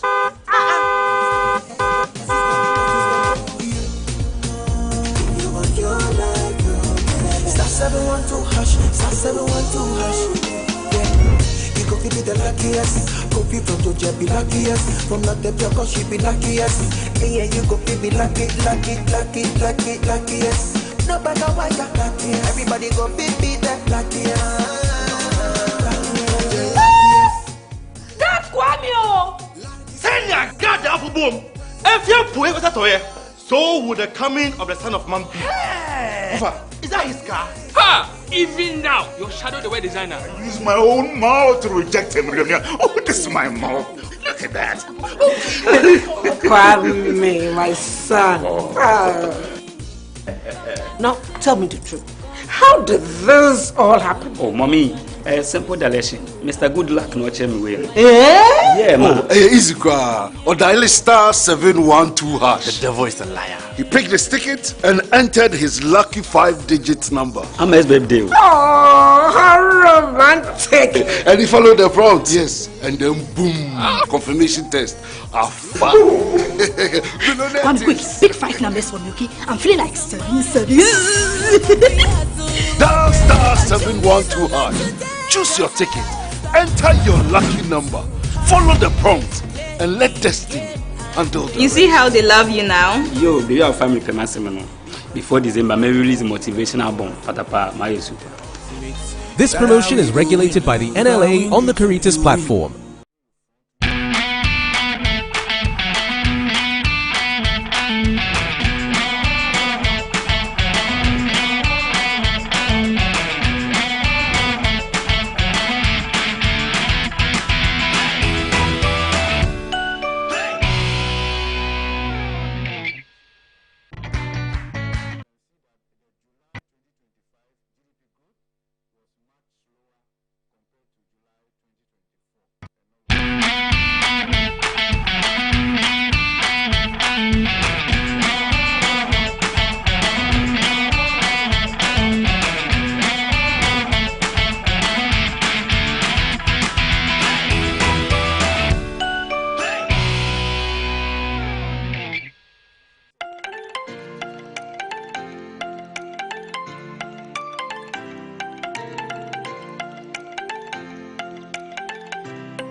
Okay, welcome back to Living Well Show. So the quote we just saw, treasure the love you receive above all. It will survive long after your good health has vanished. So that is our inspirational quote for today. Beyond everything, beyond the people around you, beyond your work, beyond all external factors, cherish the love that you receive from the people. That love will take you when your job, when your career, when your profession ends, and there's no office to go to, there's no golf course to go to, the love you have at home will be the one to keep you. Okay, so before we went for our first break, I mentioned that we are talking about preterm babies because Monday, 17th November is World Prematurity Day.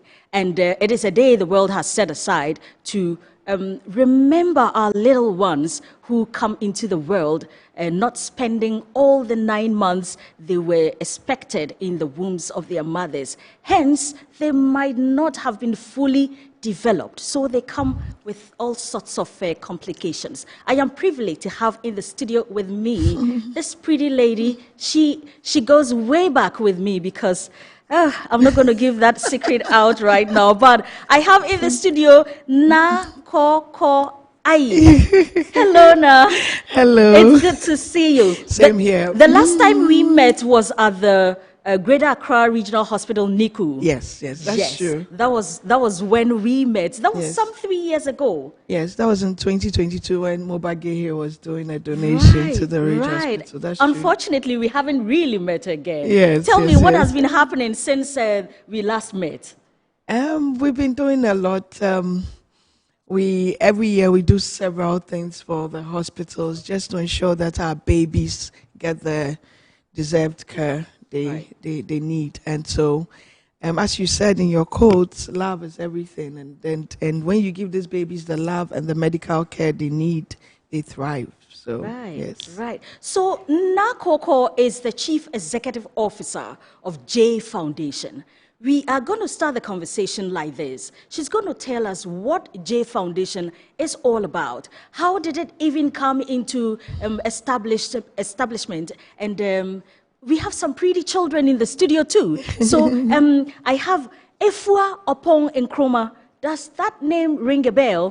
Okay. To my immediate right, I have Efua Opong Nkrumah, and to the extreme left is Bryce Arnold Ni Ayikain Ayi. Along the line, I'll have Amma Mensima Main Egan. Main Egan also joining the conversation. So it's a whole family. Yes, we are going to talk about preterm babies, and the J Foundation has a wing of it where children also are involved in this advocacy for awareness creation of children born preterm. Now, tell me how J Foundation came about in the first place. Okay, so J Foundation started in 2018. We registered the J Foundation in December 2018. We started working in January 2019. So J Foundation is an NGO that takes care of preterm babies and their mothers solely. But along the line, we realized that most of the babies in the NICU are also sick. So you can have full-term babies, but they are sick. They have either jaundice, HIV, or any other thing. So we take care of preterm babies, sick babies, and their mothers. Right. And we've been doing this for the past 6 years. Oh. And so J Foundation passion is towards preterm babies born too soon. Now, when I say preterm babies, I mean babies who are born before their time, like you said. So any baby born before 37 weeks is a preterm baby. Okay, so you wanted to know why we started. The inspiration. What inspired you to start J Foundation? Okay, so I had a preterm baby. In fact, babies. And so when I came back to Ghana after my ordeal, it was a wow experience. I normally don't like to get into it, but it was a really traumatizing experience. Even though I had all the facilities that could, and I had all the therapies, I was given a therapist and a counselor and everything, I went through hell. And this was outside the country. Yes, this was in the US. Yes. Right. So that is a developed country with a proper healthcare system. Yes. And even with that, I struggled. Right. And so when I came back to Ghana and I visited the hospitals, I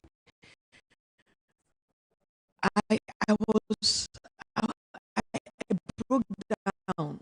I was shocked that people go through the same thing here inside bad conditions, okay? And aside that, I have a team of 15 to 20 parents. Some of them have preterm babies as well. So we decided to come together to help mothers going through the same situation. As a gray area, it's something that people don't like to talk about, they shy away from because it's painful. It's a painful experience and people are not proud of it. But if you don't talk about it, other people who are going through it will not be able to, will not have that support. Right. And so we decided to have the foundation where we will support mothers, encourage them, counsel them. There are mothers that have 3 plets and they lose 2. And they don't have any hope that the last one will make it. Will make it. And that is where we come in, where we tell them to hold on and have hope. And then hope for like a successful end. Right. Yes. So that's what we do. And then we realize that these babies have nothing to do with the whole situation. They just come out early. Exactly. And they have no voice. They have no one to advocate for them. They need to thrive in this. So they've come out of the womb. And once they've come out early, they need conditions that are similar. Yes, that are similar to the womb, like the warmth, the feed, the way they feed through the tube, getting all the nutrients, feeling their mother's voice, and all that. So if we create that environment for the babies and we give them the necessary care, they will be fine. And that's what J Foundation has been doing over the years. And we realize that it's the little things that we do that help these babies thrive. Especially cleaning the hospitals, speaking to the mothers not to abandon the babies in the hospitals because breast milk is essential and the like. So it's a lot of work, but we are making progress. This is a very impressive thing you are doing. Thank you. God bless you so much. Thank you, Sandra. I have seen you in the hospital. I have seen you at the neonatal intensive care unit. That is what NICU stands for, Neonatal Intensive Care Unit at the Greater Accra Regional Hospital. Yeah. I have seen you at work and the sheer natural love that emanates from you to those children who are other people's children. It is just a gift what you are doing.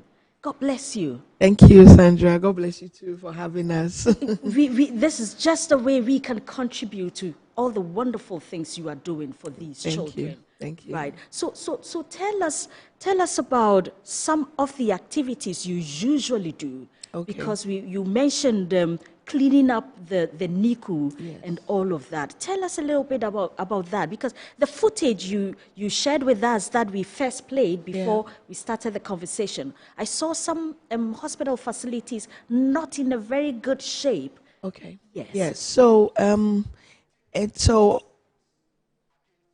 I realized that so before you start a foundation, you have to do a background check. You have to visit a number of hospitals to find out and ask a lot of questions and get to the bottom of things. So when you speak to the Ghana Health Service, they'll tell you that in our hospital plans, naturally, we never factored NICUs in our hospitals. So we don't have NICUs and PICUs in most of our hospitals. And so that is sad. Yes, so they created small rooms in the maternity wards that house these babies. Okay, so that is one of our long-term goals, to get support, the needed support to put up proper structures. That is if the government will not take it up. And so in 2020, we put up a small NICU at Keita. Okay. That can take 20 babies. because initially the place was choked and it was small. They have a very small, tiny room. And so giving the babies a bigger room, it reduces the spread of infection. It helps the staff, the NICU staff, adequately attend to the babies freely. Okay, and so that is our long-term goal. And that's one of the things that we've been working towards. How has the response from agencies, health agencies, the Ministry of Health, and how has the response been? Have you tried to get to these policy makers through the Parliamentary Select Committee on Health? Okay. Have you had any engagements with them? So we did something in 2019. We met with the health minister. We met with the Minister of Gender, and we met with other units under the health ministry that are in charge of child health care. And it's a bigger problem than we think. And when you talk about healthcare in Ghana, the problem the Ministry of Health faces is that I think they have several health issues, and so it's broad, and so you go and you ask them the quota that they give to babies, and it's very small because they have to share everything for so many things. There's diabetes, there's cancer, there's there's so many other things, and so I'm happy that we have foundations that are geared towards fixing or taking care of neonates. Then when I talk about neonates, I talk about sick babies. So we are part of those foundations, and aside pushing the government to also do their bits, we should also be able to partner with entities and businesses who have CSRs geared towards that to fix the problem. Exactly. These children are our future. We cannot have sick babies becoming older people in our community. We have to ensure that they have the right stats or a good start to life. They are already battling with life or struggling to make it. And so we just have to push them a little bit, give them all the medical needs and love that they have to get, and then they will thrive. So yes, we have to do more and push, but then it's channeling your energy into the right things. So whilst you push them, it might take a while. You also have to do things with your foundation to ensure that these babies are thriving whilst the bigger things are being done. And you ask the other things that we do to prevent the high mortality rate. So infections mainly are the things that kill our babies. Because they came out early, they are not strong enough to stand infections like a full-term baby. Their organs are not fully developed. So if they get a flu, it immediately graduates into pneumonia, and then they pass. And can you imagine these babies pumping antibiotics and things into them? And so we ensure that we prevent. Prevention is always better than cure. So we prevent the infections from happening. How do you prevent infections from happening? We ensure that the environment is clean. So during Prematurity Day and sometimes during the year, we clean the big hospitals, spick and span, like Kolibu, Tema General, Charles. We clean the places, spick and span, from roof to from the ceiling to the floors, the walls, everywhere.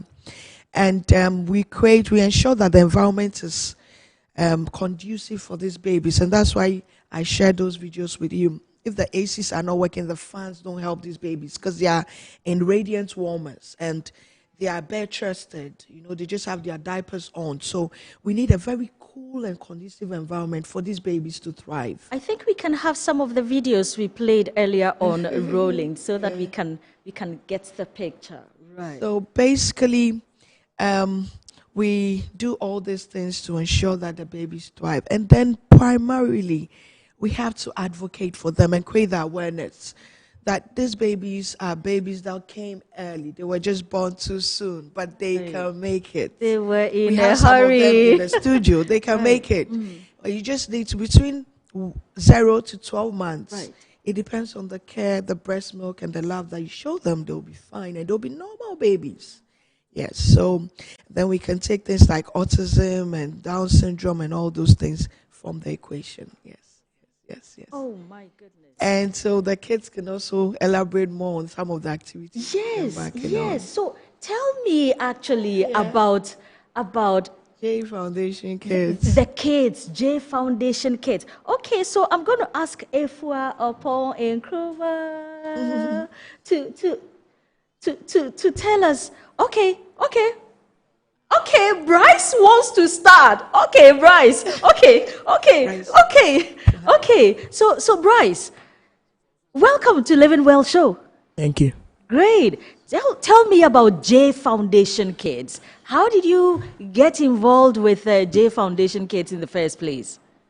So J Foundation is about keeping premature babies safe and caring for them.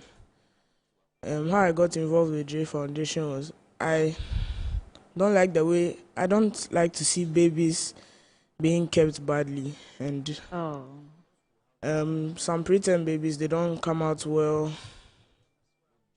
They don't have great living opportunities, and some of them don't even get to see their parents.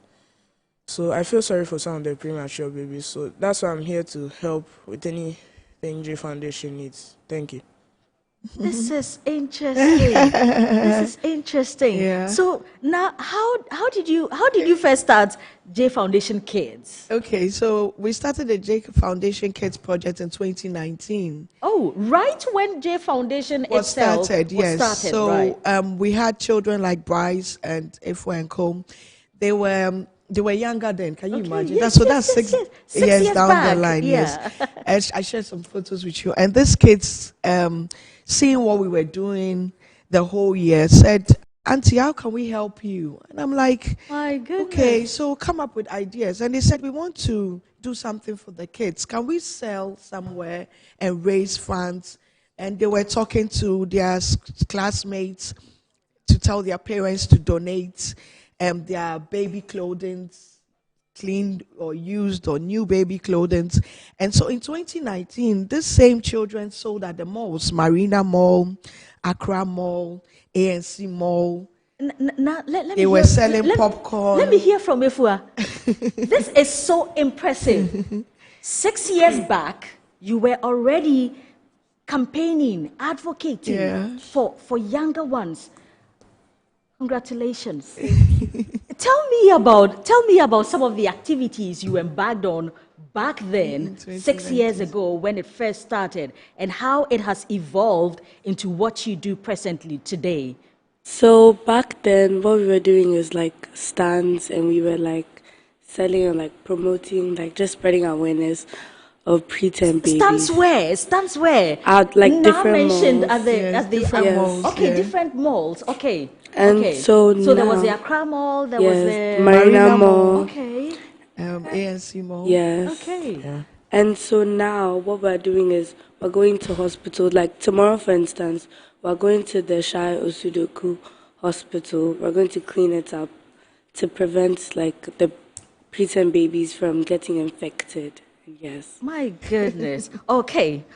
So tell me about your school, which school you are in, which grade you are in. I'm not going to ask you which class you are in, because no, these kids are in some grades. Which grade you are in, and is there some kind of support you get from your school if they are aware of this kind of advocacy you do as an extracurricular activity, and what kind of support do you get from your classmates, your parents, your teachers? So I'm in the Roman Ridge School. I'm in year 8. And I think especially my parents, they were very like excited and very proud of me for like joining this. And they are very supportive of this, especially my father. Okay, And I want to believe he's watching you. Right. Okay. So presently, what are the lineup of activities? You already mentioned cleaning clean of the Shai hospital. Osudoku Hospital tomorrow. Right. Monday, the D-Day, will be a school day. Yes. So how are you handling that? So I think for Monday, what I would do is, if I don't get to like go out, I'll ask school. I want to like spread awareness on it, and like try and get people to know and understand that there are babies out there who also need love and care, and a little goes a long way, and the little we can do can help them and it benefits them. Oh my goodness, that is so cool. So Yeah. Monday. So the beautiful thing about Monday is that these children are busy in school. Right. You know, it's in November, so it's a critical time in their school calendar. But they will be asking for permissions from their teachers and school, because on Monday I'll be with them. We'll be going on other TV and radio stations to create awareness. Yeah. So they might go to school late, a bit late. And so we'll be doing that in the mornings to talk about World Prematurity Day. Then tomorrow, as it was said, we'll be visiting Tema General to do their decorations for them, the kids to do them. They'll be changing some of the call sheets at the hospital tomorrow as well. And then we would also clean Kolebu and Tema General.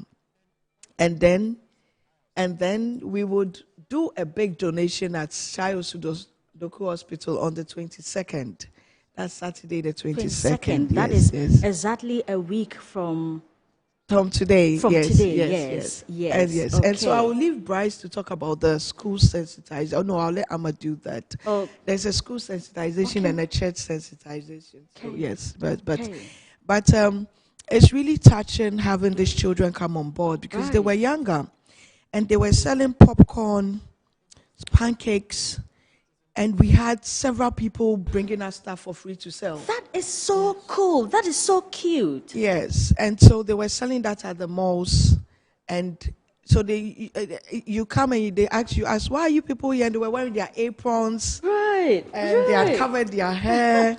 They were talking to people about preterm. They were like, "Are you a preterm baby?" Says yes, and then people wanted to even buy some of them. It was fun, and you know, prematurity is a very, very gloomy area, and and so the children bring a different feel to it. Right. They bring a bit of excitement, and then they make it a bit playful, because it's a very serious matter. It's a very serious matter. And I want to say that in 2019, these children were able to raise enough funds to buy oxygen and its related equipment to over 5 hospitals. Oh my goodness. And we partnered with Air Liquid on that, and that was really good. Kudos to you. Kudos to you. And it's beautiful that they've grown. Every year they ask me, Auntie Becky, are we selling again at the mall? What are we doing? Right. Auntie, can we do something else?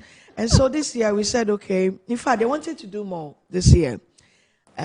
But we'll do it next year. Right. They want to have a talent show where they'll be playing guitars, and Bryce plays the saxophone. Oh, you hold the sax. Yes. Wow. Some of them play the piano. Right, yes. Some of them dance well. So we'll just have a whole talent show, and then they'll raise some funds, and we'll do different things just to create awareness. That is absolutely fantastic. Absolutely amazing what you kids are doing. Yes. I didn't ask of your school. Which school? Are you also in Roman Ridge? Oh, no. Okay.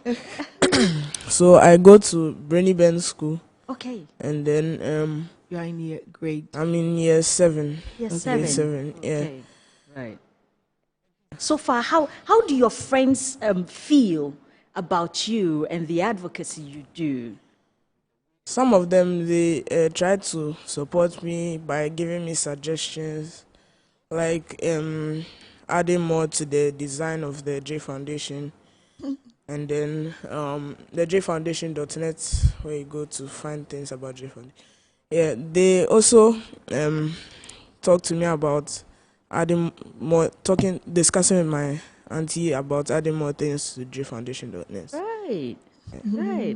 Quite impressive. We are going to go for a quick breather, but I want Efua to give some final encouraging words to parents out there, to everybody out there. Do your advocacy on this platform. When someone comes to your stand to buy your popcorn or your pancake, what do you tell them? I want you to look into your camera and